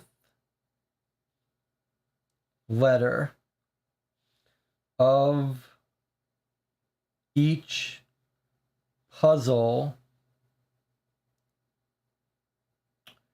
solution to open. Okay, so it says, look behind fruit and use the 10th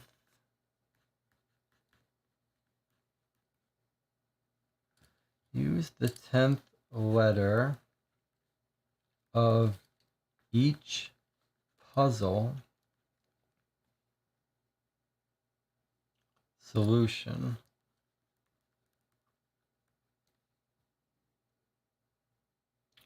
to open.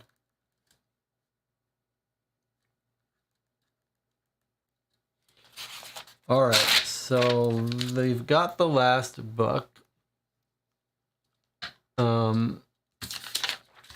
And it's referencing this. So this one has a puzzle to scan, but we need the 10th letter of each puzzle solution. The 10th letter of each puzzle solution. I'm not sure exactly. The 10th letter of each puzzle solution. Do you think that means each book puzzle solution? No. Something other kind of solution. 10th letter of each puzzle solution. That's a little confusing. How... Look behind the fruit. I think that means look behind the fruit. I think that's the part about behind the fruit. It's just telling us to look at this. 10th letter of each puzzle solution. That's the part that's sort of throwing me. What are we considering a puzzle solution?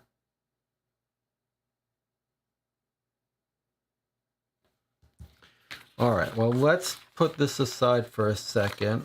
But I think the behind the fruit part is just telling us that this is for the puzzle that's on the QR code behind the fruit. All right. So we've made pretty quick work of most of that stuff. Let's see what we have left. We have this one, which we think that online puzzle thing is giving us some of the seating there. This one we don't know. This one, we need the nickname of the only member of the group you're sure is no longer a criminal. I'm not sure we learned that information yet, but I wonder if Rosemary told us something about that.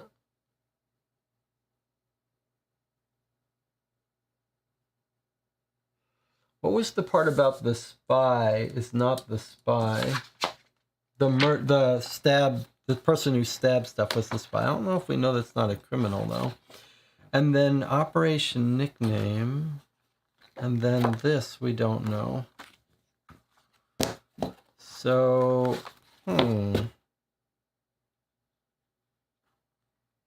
okay.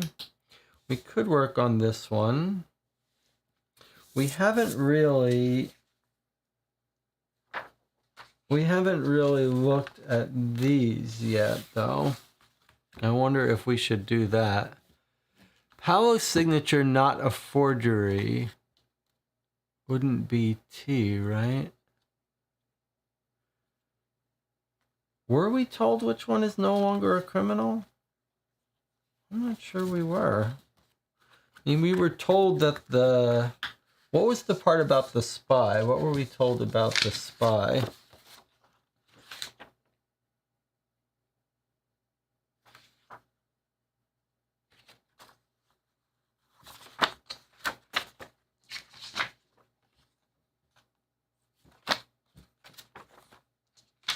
One person in my employ has stabbed someone. The spy may have been involved. No, that doesn't really tell us who's not involved. Do we know who wasn't a... Then the chat says, T is the 10th letter in Paolo's signature, not a forgery, which could... We need the 10th letter in each puzzle solution, but I don't think... I see. I wonder. So so you think what it's saying with 10th letter is to actually look at the 10th letter in each of the book puzzles? The books are numbered, so like book 1, when we look at our decoded message, that we should be looking at the 10th letter. Is that the idea you have? It's not a terrible idea. All of them have more than 10 letters. I suppose we could write that out. Okay, let's look at that. So book 1, the solution was... Did I not... I didn't even write down that one. Let's do that then. Okay, so book 1 was... decoded to Paolo's signature. not a forgery. So the 10th letter there is 1, 2, 3, 4, 5, 6, 7, 8, 9, 10 is an N. 3, 4, 5, 6, 7, 8, 9, 10. Okay, so let's just put that with there. This is book number 1. 10th letter is an N. Where's our book 2? Sorry, I should have shown that to you better. So there's our book 1 is an 10th letter is an N. Book 2 said no evidence of hacking. 1, 2, 3, 4, 5, 6, 7, 8, 9, 10. That's an E. This is book number 2. Okay. Let's see, then we've got book 3. Staff or not. Okay, staff we're at N. 1, 2, 3, 4, 5, 6, 7, 8, 9, 10 is an A. We're not at 1, 2, 3, 4, 5, 6, 7, 8, 9, 10. This is number 3. I'm not sure that it's talking about these book puzzles, but let's see. This was the last book, so it makes some sense. Okay, book 4. Where is book 4? Did we not do book 4? Oh, no, book 4 was the easy one. Okay, so the painting. Guess we better write this out.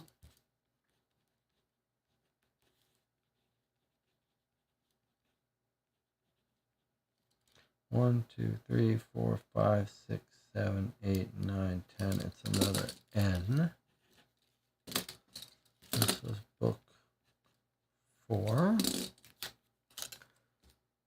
Painting was safe in safe. Okay, let's just put that together somewhere. Having paper clips turns out to be quite useful for these Deadbolt games. Okay, and then book 5 was not art thief. 1, 2, 3, 4, 5, 6, 7, 8, 9, 10 is an E. This is number 5. And then book 6. Number 7 was in the hospital. 1, 2, 3, 4, 5, 6, 7, 8, 9, 10. Another E. That's book 6. And then book 7 is look behind. Is it look? Gotta know the right. You gotta know the exact phrasing for this. Look behind fruit. Okay. 1, 2, 3, 4, 5, 6, 7, 8, 9, 10. Looks like a D to me. 1, 2, 3, 4, 5, 6, 7, 8, 9, 10. Look behind the fruit. This is book 7. Okay, so if we put that all together, we have N, E,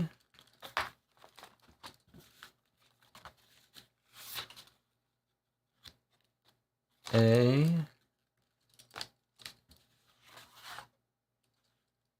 N, E, D. That's, no, sorry, I skipped one.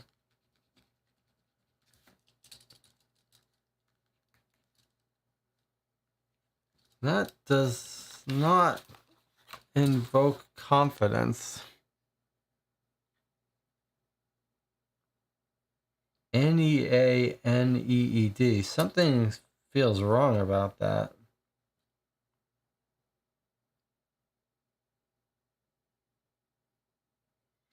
That does not feel right.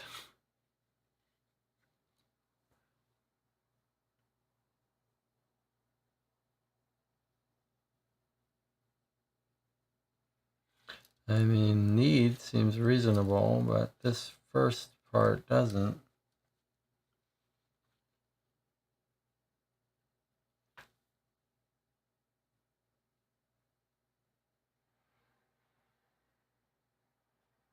I mean, it doesn't mean this isn't the password.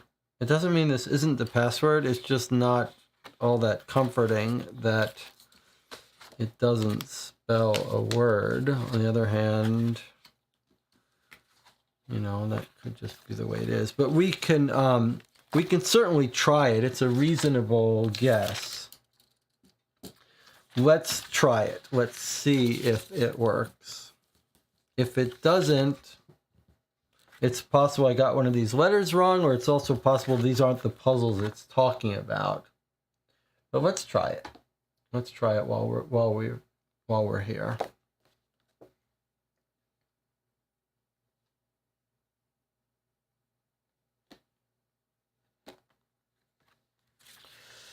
Okay, and as always, we've got to type this in all lowercase, no spaces, N-E-A-N-E-E-D. Well, that was it. That was it. So let me save a copy without password so we can come back to it. And then we'll take a screenshot. Okay, let's read what she says. Good work. After entering the password into the keypad behind the painting, a panel swings open to reveal a hidden room. I've been wondering how long it would take you to find me. As you can tell, I faked my disappearance earlier. I had to because I needed to draw out the killer. I wanted to make it seem like someone attacked and abducted me in an effort to keep me quiet about what I had learned in my investigation. The killer would know that they weren't responsible for the abduction and believe I had identified the wrong culprit in my book. In the killer's mind, the one I planned to misidentify as the murderer would be the one responsible for killing me, for abducting me. This would lead to a false sense of security in the real killer's mind that would allow them to relax a little, thinking someone else was going to take the fall for the murder of Mr. Wainwright. I intentionally left one small detail out of my story about the attempted art heist and the number of that poor security guard, the murder of that poor security guard, that I needed to be sure of. A small amount of cigar ash was found at the scene of the murder. The guard didn't smoke, so it must have fallen from the killer's clothing. The ash came from a very particular brand of cigar, Monte Cristo No. 1s. They sell for around $15 each, so only a certain type of person smokes them. I noticed one of my guests smoking a cigar after dinner. I have since verified the brand, and it's the same brand as was found at the scene of the crime. Of course, I was originally fooled by the fact that the one smoking the cigar was admitted to the hospital at the time of the museum murder. But as I'm sure you know, hospitals, windows, and... Sorry, let's read it from here. It's a little small. As I'm sure you know, hospitals, window... Oh, I see. It's covered by the page number. Hospitals have windows, and cats are particularly good at crawling out of them, so our cat burglar. Also, St. George's Hospital is only a couple of blocks from the Valley Falls Museum. Piece of cake for a professional. Okay, so the person in the hospital is the cigar smoker, and also sounds like she's saying it's the cat burglar. Who were we told was in the hospital from one of these clues? Painting was it safe, not the art thief. 7 was in the hospital. 7 was in the hospital when the painting was stolen. So I think sounds like we're told that number 7 is the cigar smoker and the cat burglar and the person and the killer. Doesn't it sound like we've just been told all that information?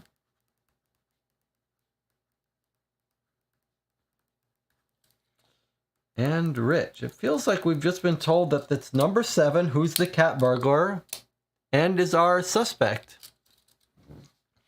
And Brian has dropped in. So it feels like once we identify who 7 is, who's the cat burglar, we've solved our case. Yeah? Cat burglars in C7. Okay, so that feels like and this was indeed the password to number 7. All right, so it feels like we solved most of this case already. 10th letter. All right, so we got all this. And there's our key to figuring it out. So now maybe we go back to our seating constraints. Let's see. So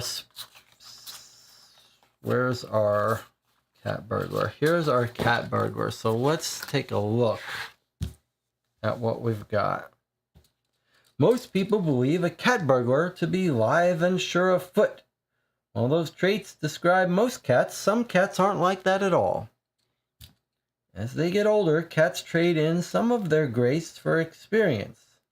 Their eyesight fades. They become a little less graceful and a little more calculating. Those cat burglars who aren't spry anymore are often more dangerous because they can't rely on quickness and stealth. Instead, they must become more cold and calculating in their decisions. So maybe a hint that they had to kill the guard, or maybe we shouldn't jump to the conclusion that the cat burglar is the same person as the cigar. According to Rosemary here, it seems clear that the person with the cigar in the hospital is the killer. But maybe she's just guessing that that's the cat burglar, but we shouldn't jump to that conclusion. So it may not necessarily be. We know that 7 was at the hospital, so we know it's number 7, but it might not be the cat burglar. But let's look at our people and see, because Chasner thinks that it's Herb Kelso. I mean, there's Benjamin. He's also getting a little bit older. Alex Rothy. Right, we know it's not the help, right? We've eliminated these two because she says the help were at the mansion at the time. Let's just see what we've got here. Member of Rosemary Clark's staff as the butler. His duties include waiting on Rosemary catering. A member of the old guard, prim and proper, yet there is shrewdness behind the eyes of Mr. Bertram, formidable adversary if ever there was one. But we're told that the staff were not available to be, couldn't have been at the museum killing the person. So and then here's the maid, Jamie Worrell. Okay. I wonder if she's married. Has a heavy accent that indicates New York roots. This one has heavy ties to several organized crime families. Yikes. Okay, but they are innocent, we believe. All right, so that leaves us with these. We still are going to need to know where they were seating to help us figure out other people. But this description of the cat burglar getting older suggests maybe it's Herb. So maybe the case is solved. That's it. But we can't just jump to such conclusions. Let's see what it says about Herb. Currently works for Valley Falls Cable Company as a repairman. Heavy cigar smoker. Walks with a slight limp. That is the result of a bad fall. Yeah, from his hospital window. Okay, so feels like the case is now solved. But let's see what else we got. Benjamin Baker. He's the founder of the Wilde Street Detective Agency, which we work for. Surrounded by the heavy scent of sandalwood beard oil. Taps his fingers on the table as distraction when he is sizing up other people in the room. Alex Rossi currently works as a waiter at Nightingale's, burns through pipe tobacco continually, and is usually surrounded by a halo of smoke, has the fingers of a concert pianist, and the disposition of a failed gambler. Pierre Gaston currently works as an investment banker in the Maroon District, smoothest person in the room, both in speech and in the way he moves gracefully throughout the house. Refined and sophisticated, likely he uses his suave charm as a smokescreen to mask the kind of cunning he really possesses. I should be looking up on the screen when I read these. I forgot all about that. So Carly LaRue currently works as a massage therapist, catering exclusively to high-end clients. Very astute, nimble hands. She has a sense of hearing that is almost unnatural. Don't estimate this one. Don't forget, someone could have planted the cigar ash. Someone could have planted the cigar ash, so let's not jump to the conclusion that it's Herb. And then, what else do we have here by way of clues? So we read the cat burglar. Most people believe a cat burglar to be... Oh, we read that one. We don't know that it's the cat burglar, but we know there's no sign of hacking. So we think this person is probably not the person. Data in hand, he strokes his beard in satisfaction. Okay, so this sounds like this is a bearded person, right? With the data in hand, he strokes his beard in satisfaction. So there's a clue that that's going to be someone with beard. The money launderer. Primary duty of a skilled money launderer is to find legal ways to make illegal money clean. Not clean in a soap and elbow grease way, but rather in a way that makes it seem as if the funds were earned rather than stolen. Not much of a clue there. The forger, which we think is not involved. A baker and a forger of handwriting have a lot in common. The tools of their trade are deceptively simple. Just as the ingredients needed to make bread are few and commonly obtained, so too are the tools of the master forger. All that's needed to create a counterfeit signature is a keen eye for detail, a steady hand, and nerves of steel. That sure sounds like Benjamin Baker is the clue there. You might guess that he's this person, and the hacker is going to be the guy with the beard, if you had to guess. How about the safecracker? We know the painting was safe in the safe, so it's probably not the safecracker. The safecracker, who hailed from St. Charles Street, was one of the best. Along with nimble hands and a keen wit, Safecracker possessed a wicked good sense of hearing that allowed for the detection of the almost imperceptible click of lock tumblers falling into place. Were we told about someone having good ears? I'm not sure. How about the art thief? Like wine, food, and women, the thief preferred his art to be French. It reminded him of home. Well, Pierre Gaston. Gaston is a French name.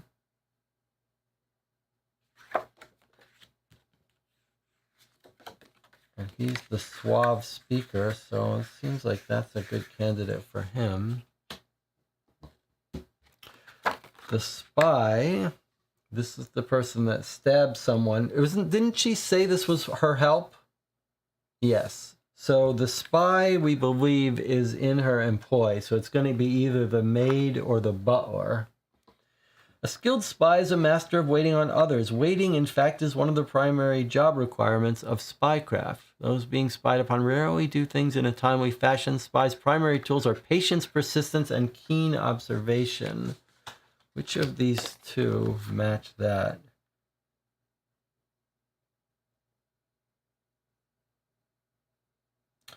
Job and duties include waiting on Rosemary Clark.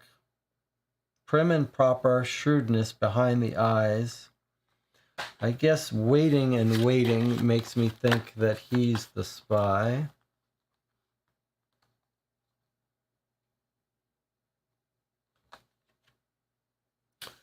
So if we are right about the ones we've identified, that means we've got these three. We think he's probably the cat burglar who's lost his spry abilities. Let me zoom out here. So that leaves these two. I mean, Carly LaRue actually is French. So, Nimble Hands. Where did we assign this one? The art thief. His art, though, to be French. It reminded him of home. So, I still think that's right. So, we've got these two women left. And then two jobs left. Let's see. Massage therapist, high-end clients, nimble hands, sense of hearing. The other one is keeping it clean and tidy, a New York accent with ties to organized crime. Nimble hands, but then it's all... She has a sense of hearing that is almost unnatural. Well, there's that. Okay, that's settled then. She's the safecracker with the sense of hearing. That means our maid is going to be the money launderer with ties to organized crime, and that's how she launders money.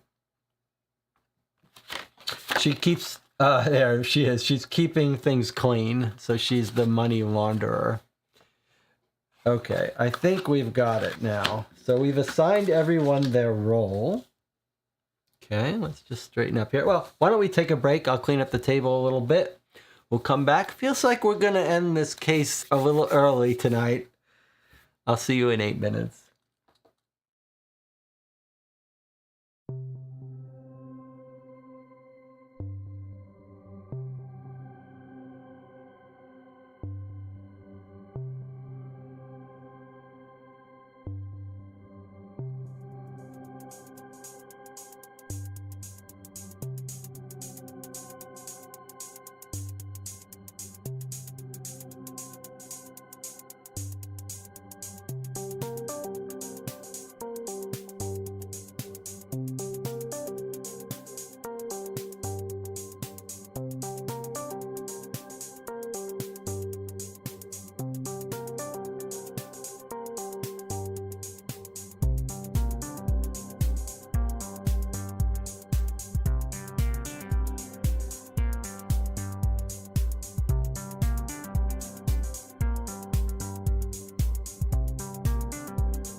So we're back. I've laid out all our people and who we think they are. Let's see. It feels like we're going through this at a rapid pace, but I can't help but suspect that there might be a twist here about, like, we're told that cat burglars in seat 7. Seems like we've really locked eyes on him, but then she's a little bit cavalier about saying, so what if he's got a bum leg and he's in the hospital? He could still get here. I'm having my doubts now. So, but let's try to do our... If you look at the puzzles we have left over, we've got this one that looks like it's Arthur Conan Doyle. We have no idea what it wants here. Here, if we knew the nickname of the operation, we could log in. Feels like maybe we know that. Maybe she's mentioned that. Here, we need the nickname of the only member of the group you're sure is no longer a criminal. That's a little confusing to me, that statement. It's not saying the nickname of the only member that's not a suspect, but not a criminal. I'm not sure what exactly that means. And this, we don't know what this is. And then we've got our seating chart. So let's see, what have we got here? We think we know who the culprit is, according to Rosemary, although I have my doubts. But more importantly, let's get our seating stuff done. So the one with the cigar, when did we know that that was seat 7? Was it from this?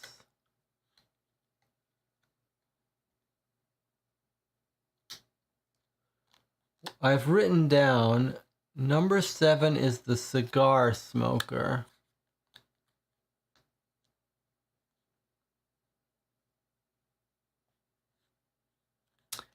Is that from this text that we know? One of the guests smoking a cigar, same brand.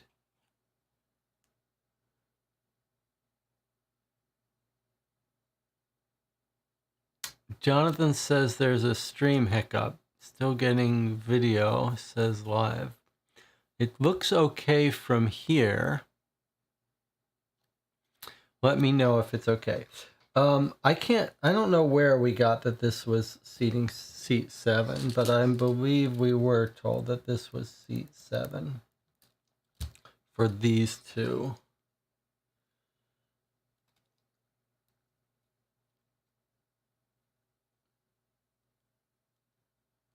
It would be nice to know what 7... Oh, here. Number 7 was in the hospital when the painting was stolen. Okay, so that's why we know that that guy's seat 7. All right. Now, let's just see. Do we know any other seats of people? I don't believe we do. No evidence of hacking. Staff were interviewed. Okay. Oh, and I guess according to this, it looks like that the help were sitting at the table. That's a little unusual, but okay, fine. And I actually scanned and printed out this for us to annotate.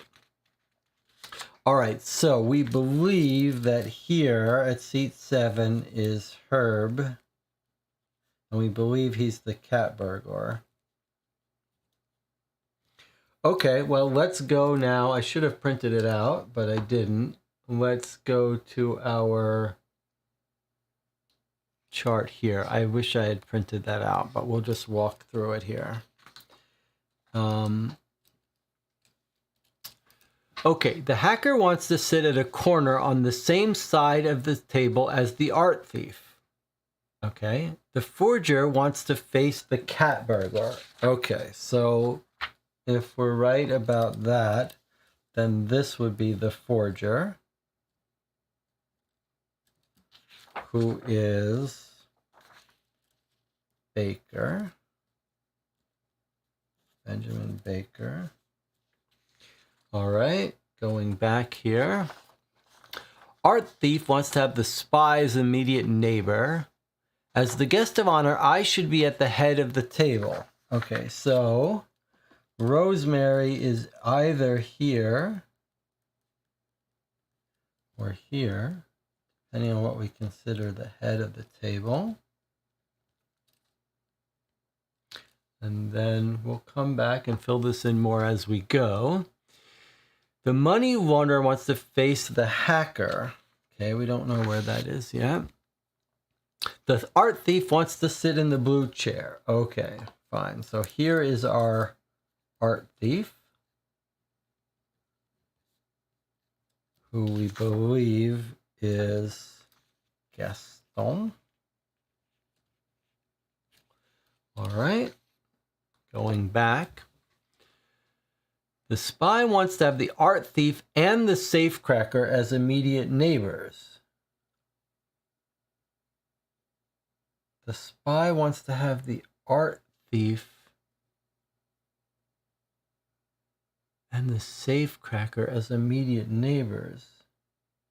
Okay, well that means that Rosemary can't be here, because this has to be the spy with the art thief as one neighbor and the safecracker as the other,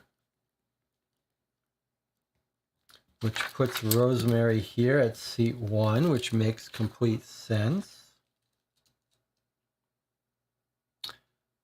Sorry, I didn't show you that. Okay, so Rosemary was here or here, but the spy, and we know the art thief is here. Spy says wants to be neighbor of the art thief and the safecracker, so the spy must be here, which forces Rosemary here. Money launderer wants to face the hacker. The cat burglar wants the safecracker as immediate neighbor. Well, that we already know. From there, cat burglar has a safecracker as immediate neighbor. But the fact that the money launderer wants to face the hacker, well, we know the money launderer and the hacker are going to be here on one side. So how do we know which one? The hacker wants to sit in a corner on the same side as the art thief. So there we go. Hacker must be here on the same side as the art thief, which means opposite the hacker is the money launderer.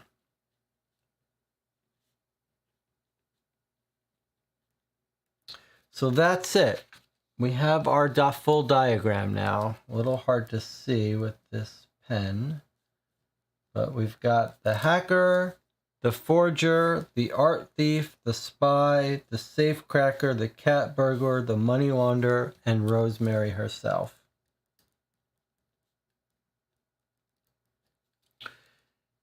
Anything here we didn't fill in? I believe that's all. The only thing I'm certain is no longer dabbling in criminal activity is seat 3. So there we go. That was the answer to that question we wondered. That's the forger, who's Benjamin Baker, who's our boss. He's the one not involved in criminal. No longer criminal. Okay, well, with that knowledge, and then we can answer this puzzle, but with that knowledge, we could answer that other question. Where was that?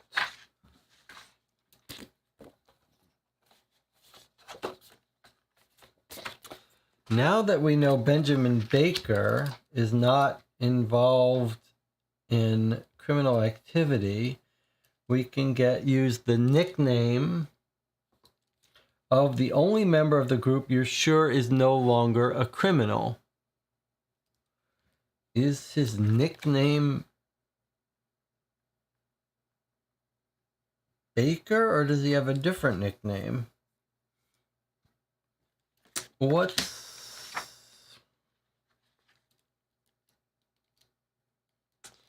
We do have other piece of information. We have the Will Street Detective Agency.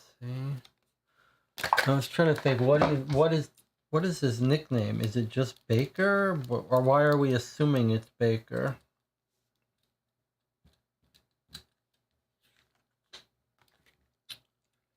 Sandalwood beard oil.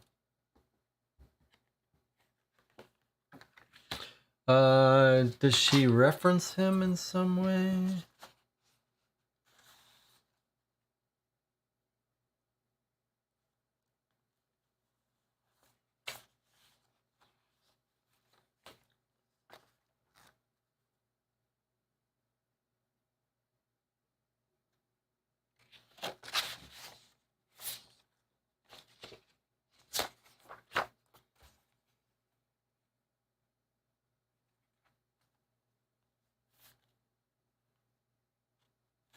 Where's the part where we got called in? Benjamin immediately calls you to come investigate, insisting that he can't be the one to question the other guests since he's just as much a suspect. Benjamin Baker, owner of the Will Street Detective Agency and your boss, is on the guest list because of years spent advising Miss Clark. Well, I'm not sure we know his nickname. Doesn't seem like we really need it. I think we do have enough to do the keypad. I think you're right. We haven't scanned the Sherlock one. Yes, I assumed it was a puzzle, but I think we have enough to do this one. So let's do the one we have enough to do. Let's check it out. Okay. Use the specific seat numbers on the keypad hidden behind the bust of Mozart. So what we need is the names here. So if we have lined up everyone, let's write their names here if we're right. The spy was Bertram. I don't know why the help are sitting at the table, but so be it. The safe cracker was LaRue.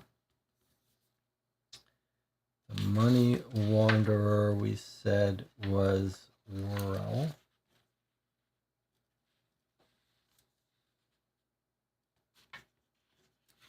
And Rosemary. Okay, so if we look at this, it says we want Carly LaRue, who's sitting in seat 6. And then Jamie Worrell, who's sitting in seat 8. I actually have it top down. Let's see. Okay, there we go. So Worrell was in seat 8.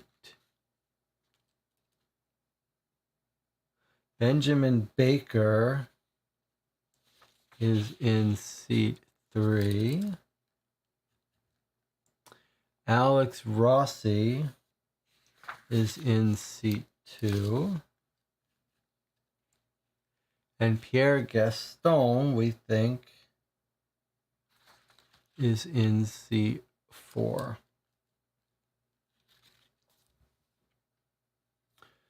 So I believe that our password is 68324 for the Mozart bust. So shall we try that? Let's try it. And if we get that wrong, we'll have to rethink it. Oops. Okay, so I've scanned it in. Download the file again. We're opening it. Okay. So we believe our password is 68324, unless we've got something wrong. Okay, well that was it. So we save it without password so we can come back to it. And let's read it. From the desk of Rosemary Clark. Alex Rossi served time in Whitehurst Prison for hacking the Pentagon and stealing state secrets, which he tried to auction off to the highest bidder. Was called the virtuoso by his friends because of the graceful way he types. Oh, here we're going to get Benjamin's nickname. Benjamin Baker developed skill as a teenager making fake IDs and forging signatures for students at Valley Falls University. Eventually turned that into a lucrative business before being arrested. Facing 10 years in prison, Benjamin made the decision to cooperate with authorities instead and help bring down a group of human traffickers who had contacted him about a batch of fake credentials for those they were smuggling out of the country. Went by the alias John Hancock during college because he was famous for his signatures. So that's going to be his nickname, John Hancock. Okay, and it's a very common pattern for Deadbolt Mystery Society that we get a puzzle, we're not sure if we can solve it, and then later we find the evidence to solve it. So we were right that we didn't have his nickname yet, and we just got it here. Pierre Gaston, trained by his father, Louis Gaston, who was also a notorious art thief. Pierre is best known for a series of well-coordinated heists from private collectors. Among those paintings in the hall were several Picassos, Andy Warhol originals, and a Rembrandt. Was called the Maestro because of his skill in thievery. Carlton Bertram. Carlton was a spy for MI6 during the 70s and made a name for himself with the codename Octopus because it seemed like there was no bit of classified information that was outside his reach. He fell outside the law, however, when he spitefully outed the codename of a fellow agent that had crossed him on a previous case. Carly LaRue developed a knack for safecracking while in a street gang called the Eights.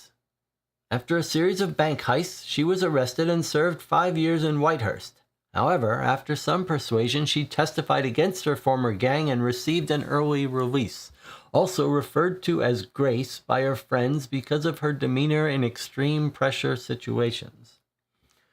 Herb Kelso spent most of his life as a cat burglar, used the access various day jobs gave him as a cable repairman, alarm system tech, to surveil the house of only the most wealthy and determine the best way in and out of them. Referred to as Bendy by those in the business because of his ability to contort himself to squeeze through tight spaces. And then Jamie Worrell, the daughter of reported crime boss Spike Worrell, she learned bookkeeping from the best and the best the mob had to offer. Often goes by the alias Mrs. Clean. Miss Clean. Okay, so we got some flavor and we got Benjamin Baker's nickname. Now that we have Benjamin Baker's nickname, we can go and do this puzzle. We're sure he's the only one who's not a criminal, and now we need his nickname. So let's scan this one.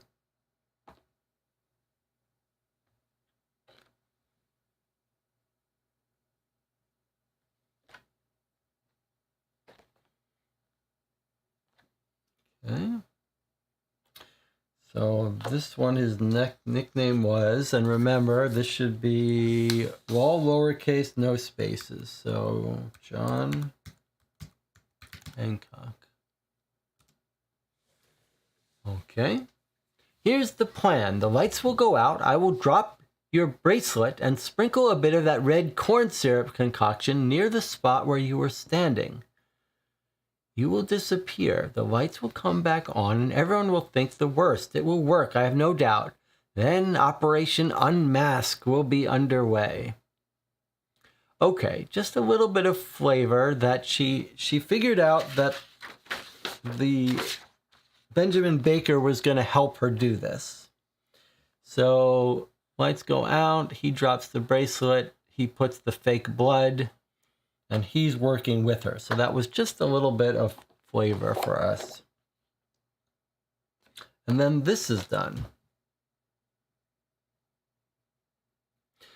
So what else are we looking at here? We've got this thing, which we have... I mean...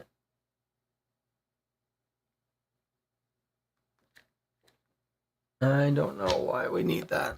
That wasn't included in the original set, so I wonder if this isn't like he's the baker, maybe to help people out? I'm not sure. But then we've got these two that we don't know what to do with. Now, before we do those, let me just look at this. What does it say when we're ready? Have we solved all the puzzles? This 3-part password consists of Monte Cristo number blank, plus murderer's first name, plus the mastermind's first name. Aha. So it sounds like maybe we've got 2 people involved. One a murderer and one a mastermind. Interesting. So that's for solving the final case. That means we've got these 2 left. Operation Nickname. What was the thing we just watched? Okay. Operation Unmask. That was Jonathan. Had it a little ahead of me. So I just read this as flavor, but now I realized that what Jonathan had realized, that here we have the operation name. And now that we have the operation name, we know it's Unmask. Okay, so now we can come back to this one and do this puzzle. Mastermind is what we have instead of a murderer. Remember? No, I don't remember. We do have a murderer. It's not a murderer of Rosemary, but it's a murderer of the guard at the museum. But let's do one thing at a time. Let's do this now that we know how to do this one.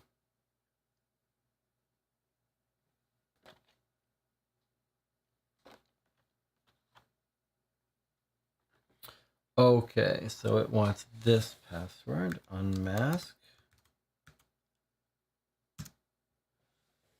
Sherlock knows more than he's telling. Provide the right numbers and he will talk. The game is afoot. Rosemary.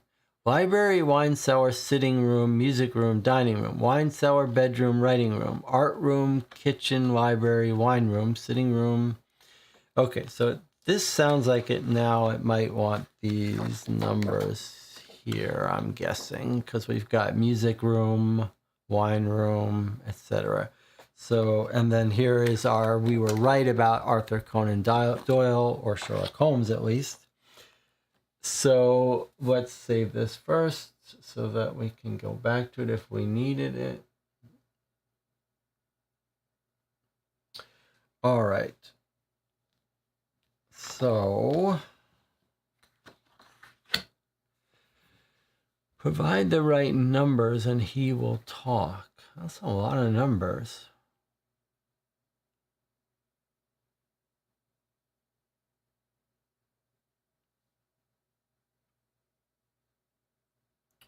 So we at least understand that we're going to solve this puzzle with the numbers from here. But now, should we just be going 1, 2, 3, 4, 5, 6, 7, 8, 9? Does that make the most sense? Library is here, 1. Wine cellar, 2.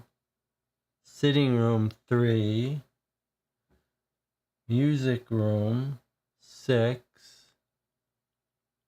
Dining room, 9. Is that how we're numbering these things?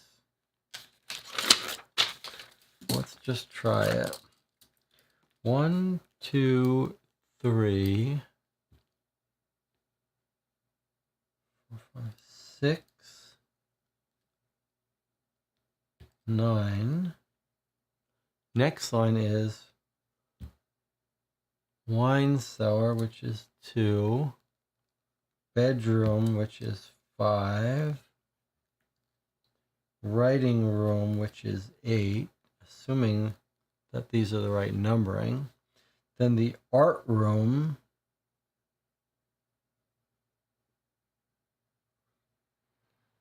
do we think this is the art room? That's the writing room. Where's the art room? Here?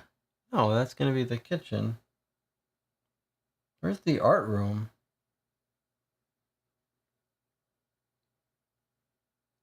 Let me skip art room. I'm going to put a question mark. Kitchen looks like 4.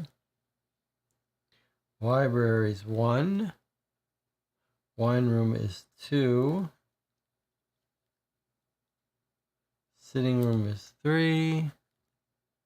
Music room is 6.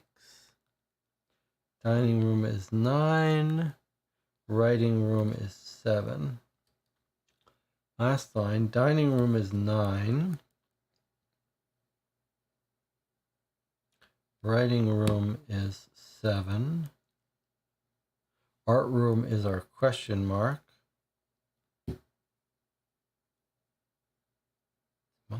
Typewriter is the one we don't have. Bedroom is 5. Sitting room is 3. Wine cellar is 2. Library is 1. So, oh, wait a minute. I did writing room. I wrote 8. But we think that's 7. The writing room is with the quill.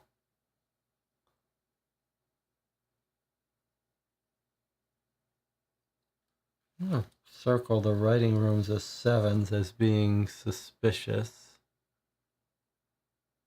Because maybe you write using a typewriter. And what's the art room?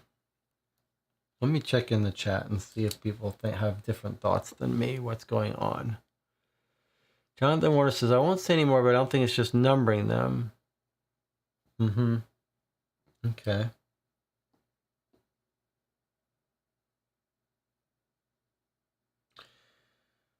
Well, it can't be translating these.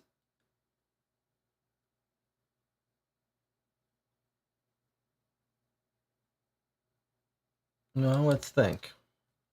I mean, we do have 8 people, but we don't have 9 people.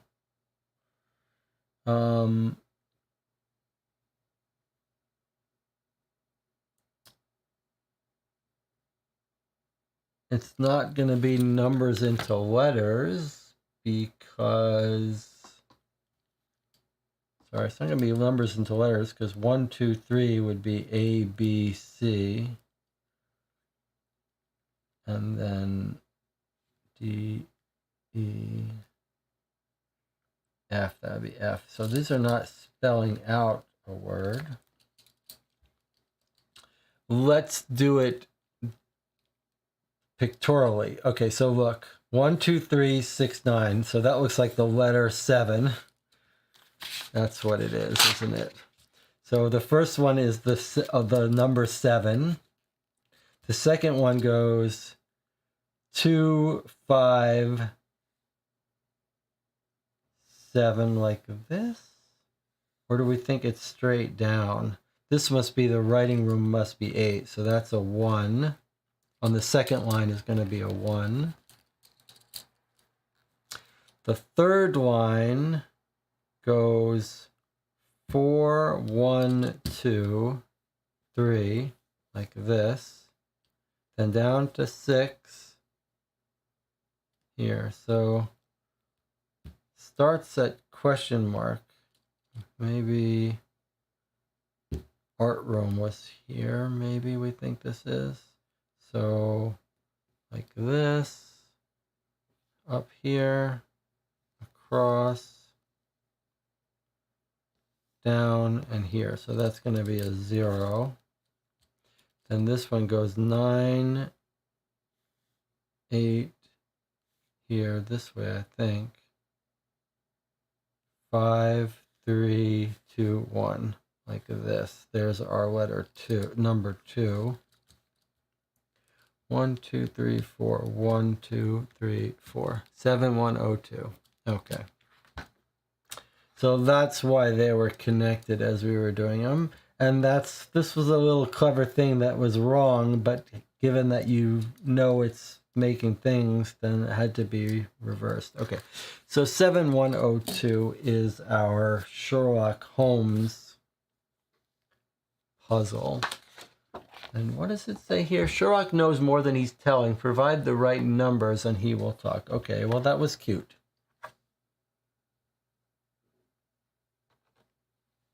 Okay.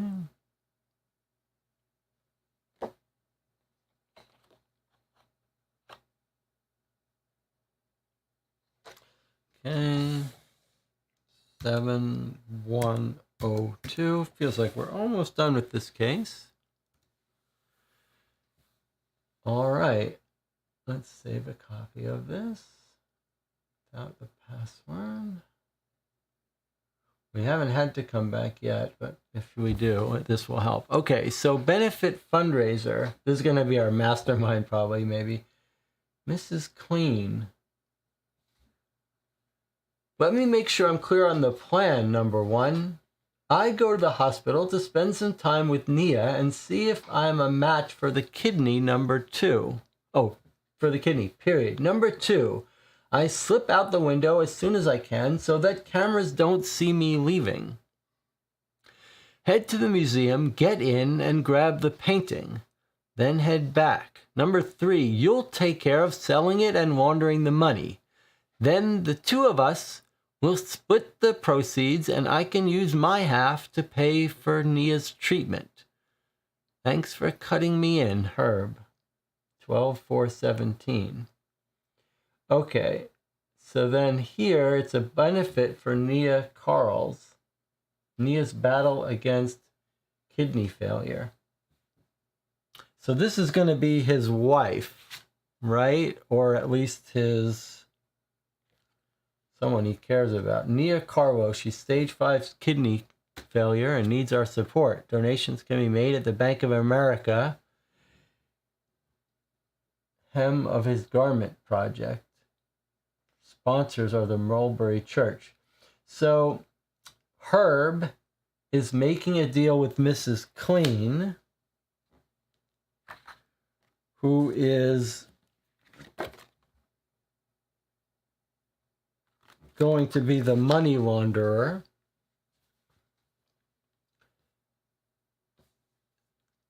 You'll take care of selling it and laundering the money. Then the 2 of us will split the proceeds and I can use my half to pay for Nia's treatment. Let me make sure I'm clear on the plan. I go to the hospital. So it sounds like she's the mastermind, right? She's the mastermind. He's breaking in. So she's the mastermind, Miss Clean. And that's why the password Nia need from way back makes sense. Okay, so here's Mrs. Clean, the money launderer. And here is our cat burglar confirming with her the plan. And remember, the question asked us, 3-part password consists of the Monte Cristo number, plus the murderer's first name, plus the mastermind's first name. The Monte Cristo number, you remember what that is, right? That's the cigar number that she told us about.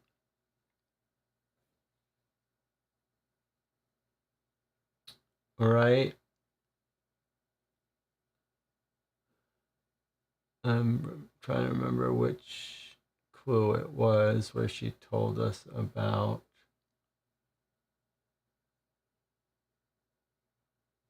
Wasn't that one? It was this one. Monte Cristo number ones.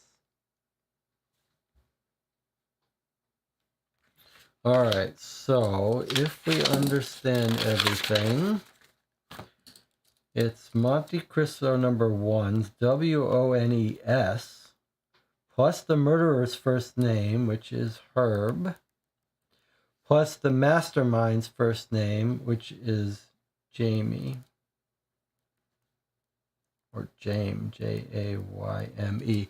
Does everyone agree that that's the set of three answers to this? Monte Cristo number one's murderer's first name Herb, mastermind's first name Jamie, and we're all agreed that Jamie is the mastermind, right? The money launderer with connections to the mob.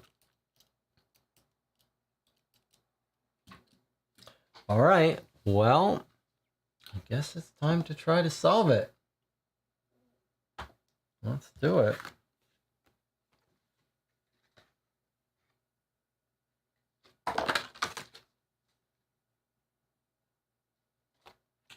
Finale, here we go.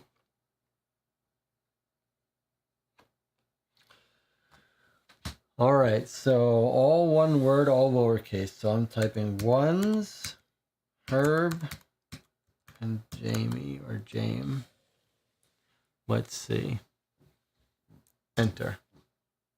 Here we go.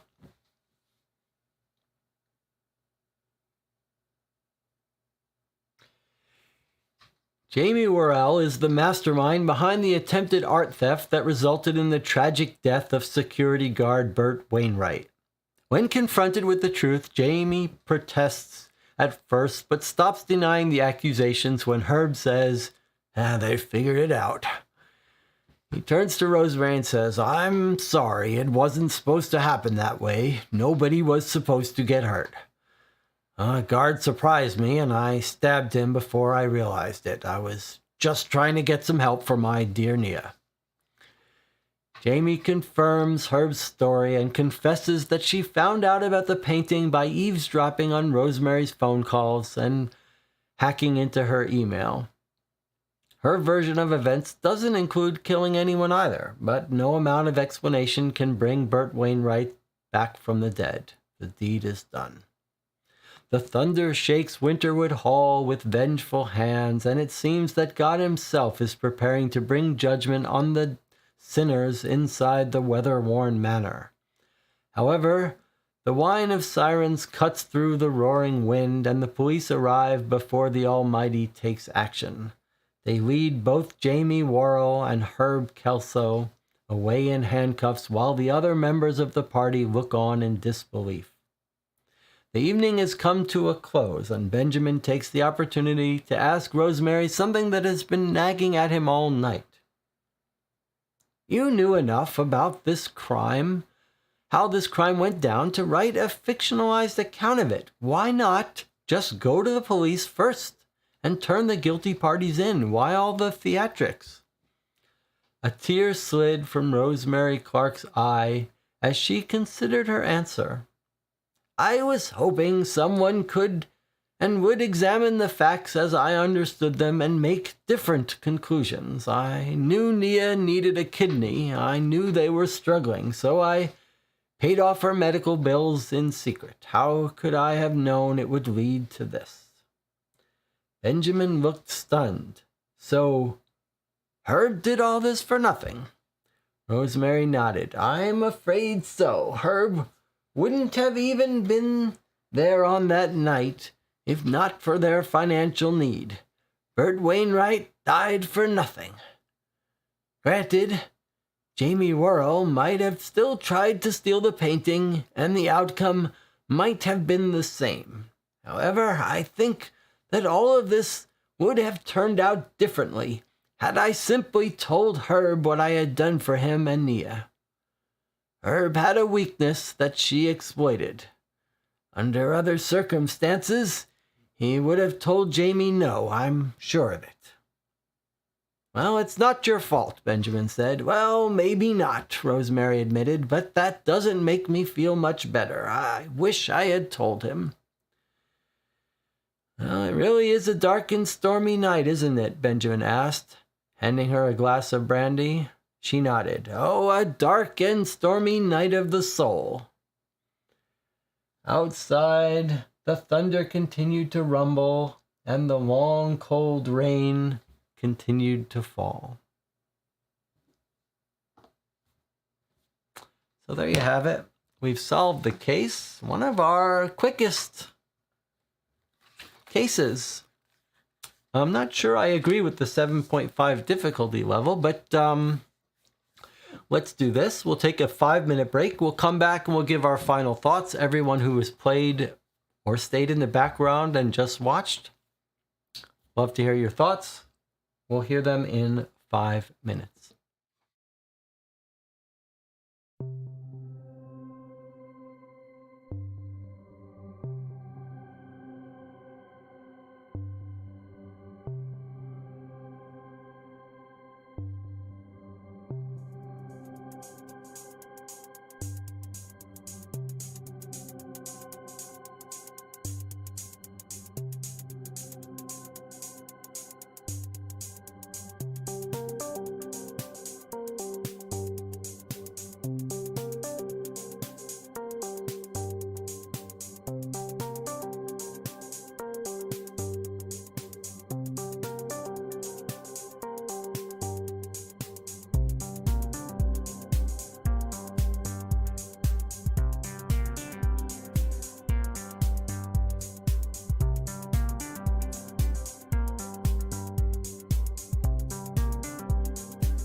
Okay, we're back and we've finished playing the Dark and Stormy Night, the 2019 Deadbolt Mystery Society Box of the Year, rated officially as a 7.5 difficulty.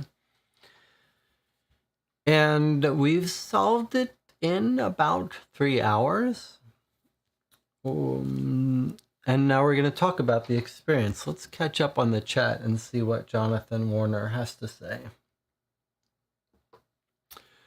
John says, maybe this being voted as one of the best set expectations high, but overall I'd have to say I'm underwhelmed. I did enjoy some of the tropes, the artwork on several cards, and there were no bugs. Puzzles seemed too simple. Think there were too many puzzles just based around ciphers, rearranging letters. Not enough of the fun interconnected ones. A couple of cipher-based ones are great, but too many, and I think it helps us speed through them. To be fair, none of the ciphers felt like too much busy work. Good length, each of them. The other main letdown for me was a lack of the suspects talking to us, did not give them as much personality. Also seems like a missed opportunity for some paranoia with them accusing each other. Could have been a logic puzzle for us as well, figuring out a lie. I think I have many of the same feelings. First of all, it felt easier than the previous boxes we've played. Easier, shorter, and a shorter amount of story going on. It's interesting because there was quite of a setup to this case. The introduction was nice, and it's clear we're talking mainly to Rosemary, but it didn't feel like, we didn't talk to any of the people. We didn't hear from them. They didn't give us their alibis or anything like that. And it just felt very straightforward, everything. And shorter in content, like less here, it felt to me. And I think Jonathan identified some of the other problems in terms of the nature of the puzzles were much more self-contained than we've seen in other of these boxes. One of the more enjoyable aspects of the Deadbolt Mystery Society boxes that we've played is having to struggle to figure out which pieces of evidence go together and form one puzzle. Whereas here, there was that fun moment where we realized, each of these 7 books has their own way of deciphering the message. And then we realized one went with one. And then it was a very clever idea. So there are some clever ideas here. I think that one might have been the highlight of it. That each of these books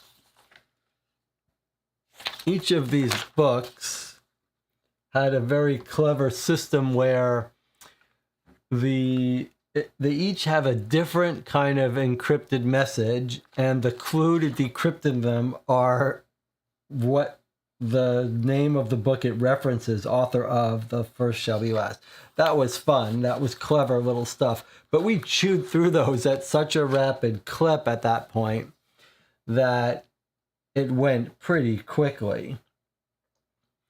The other thing that was weird is I really did keep expecting a twist. It was odd that it seemed very early on. It was like, this guy is the cigar smoker who's the cat burglar in seat 7, and it was like, that's it. We knew he was the killer as soon as that happened.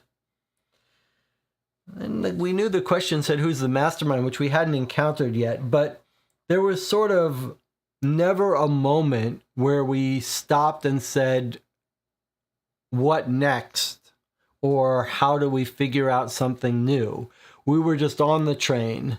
And at every moment, we had some puzzle that we were trying to solve and then almost immediately knew how to work to solve it. So there was really very little opportunity here to enjoy the puzzling nature of it. Now, maybe that's because we've got a bunch of people in the channel who are fairly good, and so someone always had something.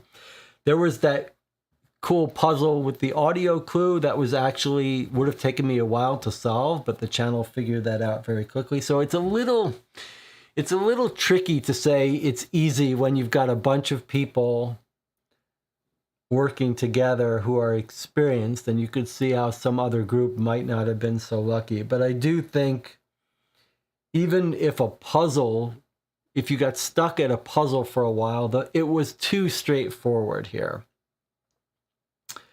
And then there were some of the sort of underlying aspects were a little obvious too. Like, it was pretty obvious Rosemary wasn't dead and that she was setting this up.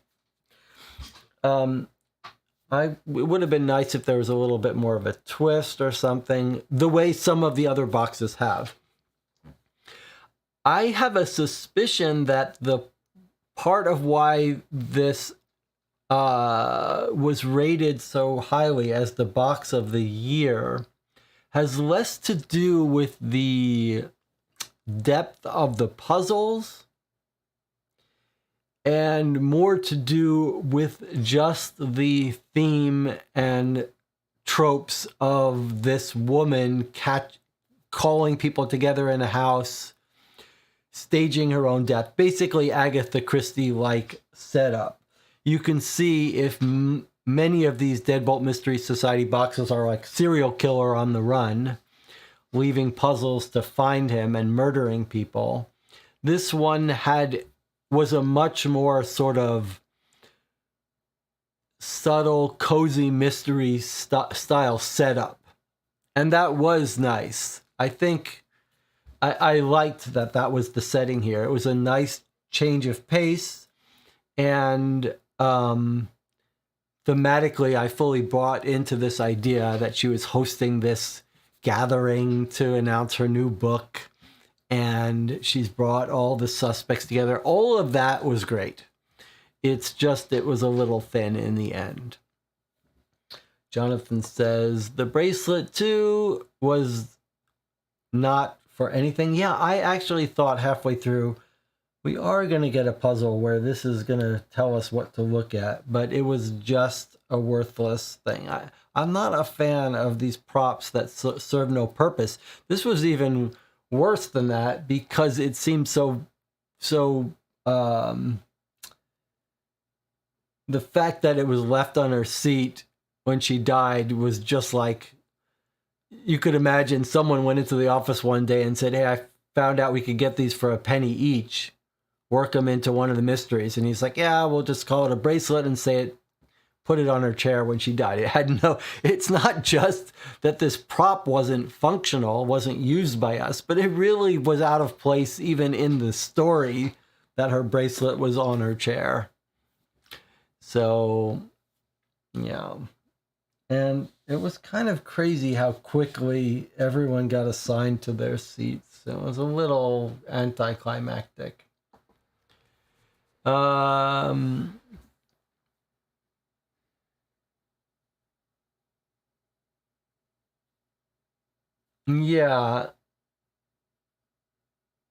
And then we were given this nice timeline that was intriguing about how the forger, like the setup made it more intriguing than it was, right? The setup was actually quite intriguing. It's like, here's the timeline. The crate was delivered. The museum curator signed for it, but maybe it wasn't his signature. And then it was in the vault for a couple hours. And then someone came in to get an African artifact that previous day, which was an odd time that they used it. And then the power went out and he was killed at some time. All of the setup was intriguing. And then how did these things get solved? We were just told by a clue, hey, not the hacker. Hey, not the forger. And then they're like, okay, it's not the forger. That whole paragraph about the details of the signature and when it was all ruled out. So it's like the setup was good, but then they're like, we got to wrap this up. Just tell the people in 5 clues all the people it isn't. Senshai says, I like that we always had a few threads to chase, but I wouldn't have minded harder puzzle. I think Jesse's right about who it's meant for, though. They could have incorporated the bracelet into any of those shift ciphers. Yes, that's an interesting idea. It's true that as a general system, I do still like it. And as Senchai points out, the fact that you can pick different puzzles to work on, whichever one catches your interest, I think that's a real strength of the Deadbolt Mystery Society approach, that you don't have to do them linearly. This is actually one of the reasons why this system, why these people, why these games, even when we're not as thrilled with them as others, why it does work. It's not just that you can pick which puzzle to work on and you can try to find the one that you feel is easiest to attack or makes sense. It's that there are natural bottlenecks. So you look at these three puzzles and it looks like it's set up like, or you look at you open the box, you got 4 different puzzles already ready for you. It looks like you could attack any of them, but in truth, some of them are bottlenecked by the solution you'll get by solving one of the others. So at any given time, you got a bunch of puzzles that you could theoretically attack, and probably 2 of them you have enough to attack and solve. And then when you solve them, you get a little piece of information, just like one page, one little PDF that gives you some clue that you would solve another one. And that's very satisfying chain of solving puzzles and chain of evidence. And it also creates these fun moments where there were moments at this game where we were like, do we have enough to solve this puzzle or will it come later? And those are the most enjoyable parts for me of this system. Those moments where you always have to wonder, I might not have enough for this yet. So let me work on this one. Let me work on this one. Let me work on this one. That when it works, it works. Here we were just too quickly chewing through these puzzles that we never really got stuck anywhere.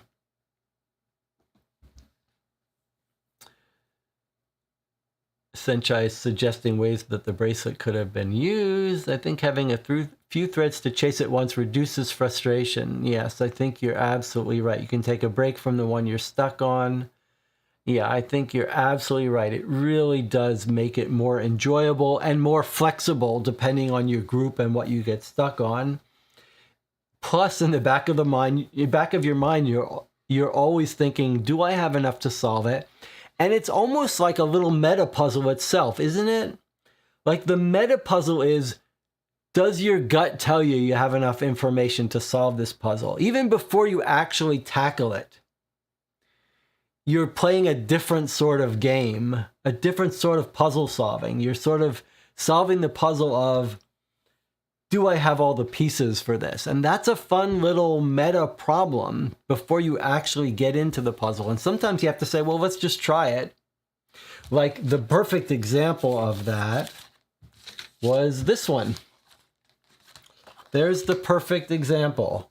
We hit this, right? We looked at it and we said, well, maybe we can solve this just by figuring out what letters would be most logical to go in there. And we spent a minute or so on it, and then we said, well, we'll come back to it. Maybe we can solve it based on what we know, but maybe we'll get more information about it. And then sure enough, we did find a clue.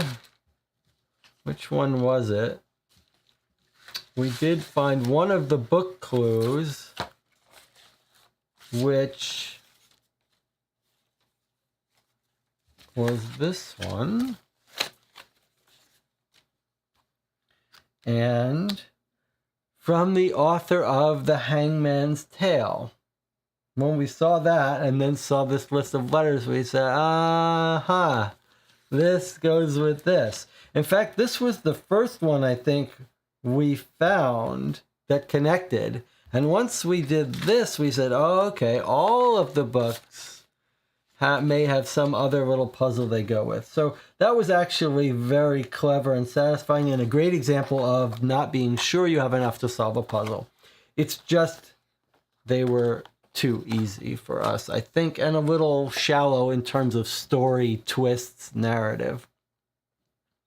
So, like, no, it just might have been a little too easy for us, first of all, and we expected something more sort of deeper, more interesting unfolding of the narrative of the case. It was a little too straightforward. And maybe it was let down by our high expectations, especially for the narrative. I feel like we've gotten more narrative in our other cases, which is weird because this case has got such a compelling setup. But you could see how this would be a very good game. Like, the puzzles are all logical and reasonable and solvable without too much brute force work. So this could be a good game to recommend to someone, maybe with a little less experience or who's playing solo or in a smaller group. They do need to de-spoiler their file names. It's true. This one wasn't so bad. We definitely played one of these games where the name of the file gave away something real. And here, not really. It told us Mozart's bust, so that wasn't a big deal, but it is dangerous.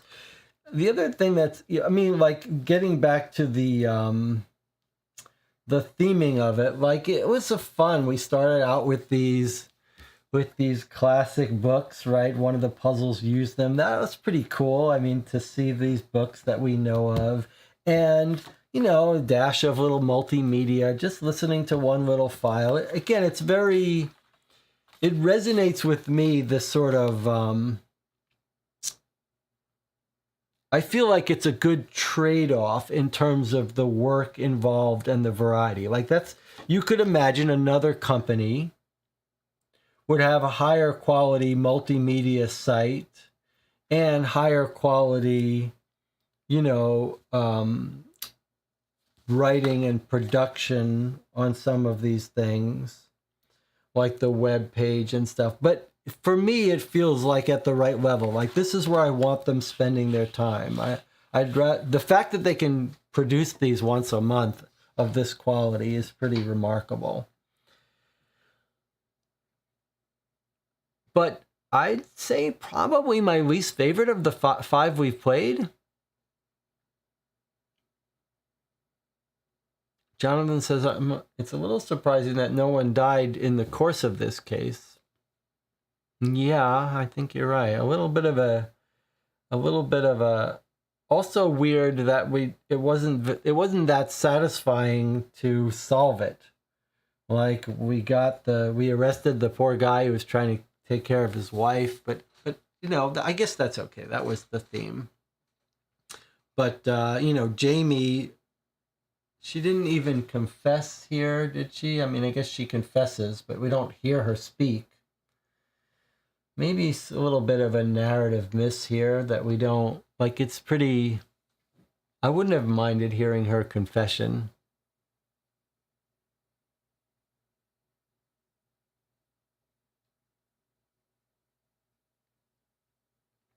Or been a little bit more of a bad guy, a little bit more satisfying.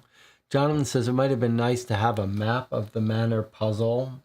Well, that's a great idea. Like, if you're planning out thematic puzzles, having one that worked with the map of the place, I think would have been nice.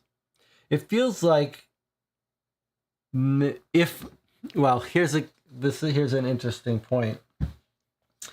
One of the constraints of having this monthly subscription system where all the boxes are basically the same cost and they're all having to be produced on this monthly scale, you could see in the sort of planning stage for this was a rich theme and story and setting that could have supported a game experience that was bigger and longer, had more narrative.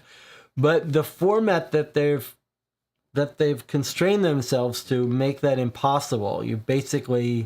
They're having to make these cases and these boxes, of a short length.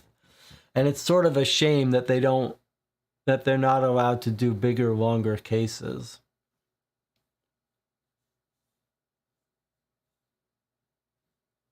Bigger experiences, different experiences of different lengths and difficulties.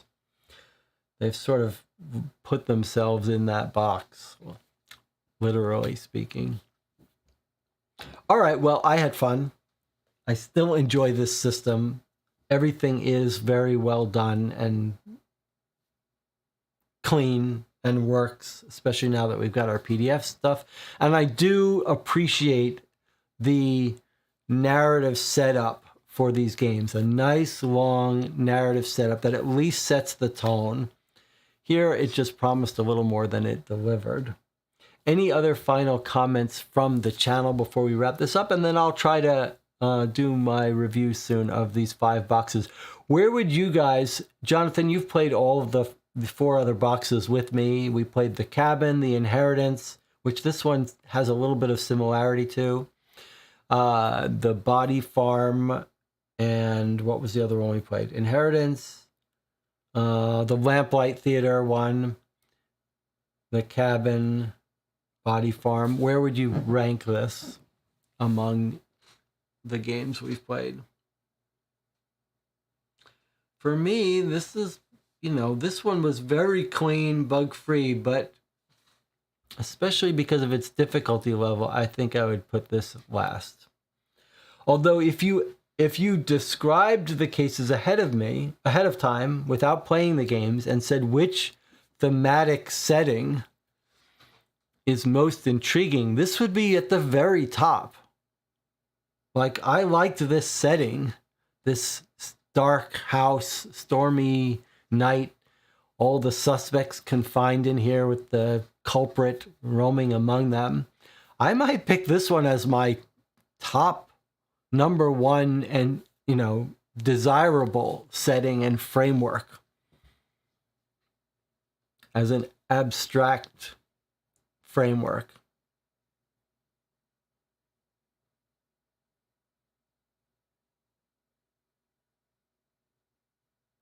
Jonathan agrees with me down at the bottom. Mainly because of difficulty and straightforwardness. All right, well, if you played this after us or played it on your own and had a different experience, these are very subjective experiences, these puzzle games. You could easily get on the wrong wavelength, or if you're doing this alone, get really stuck. And maybe if you get stuck, you have a much richer experience. So if you've played this before watching this and just come here to watch how someone else does it, I'd love to hear your experience with it, especially if you've played a bunch of these games. Let me know where you would rank this one in your games. And if you have recommendations for other games, there's one website that has a ton of the reviews of these Deadbolt Mystery Society games. It's like the Escape Room Gamers or Escape Gamers, something like that. I've posted a link before. But they've been right about the general quality. But okay, anyway, I'd love to hear how you experience that. Thank you again to the channel. It's beneficial that we have some real skilled people in the channel. Everyone seems like they enjoyed the theme, just needed a little bit more puzzle-wise. All right. And please help us decide what games to play next. We've got a whole stack of Deadbolt Mystery Societies. We'll work our way through. Maybe we'll pick one that's rated at a little higher difficulty for next time. And I'll see you guys on the next video. I'm not sure what we'll be playing next, but we'll discuss it on the Board Game Geek Guild link in the section. You might want to give this video a thumbs up if you want to see us play more of these Deadbolt Mystery Society games. I'll see you next time.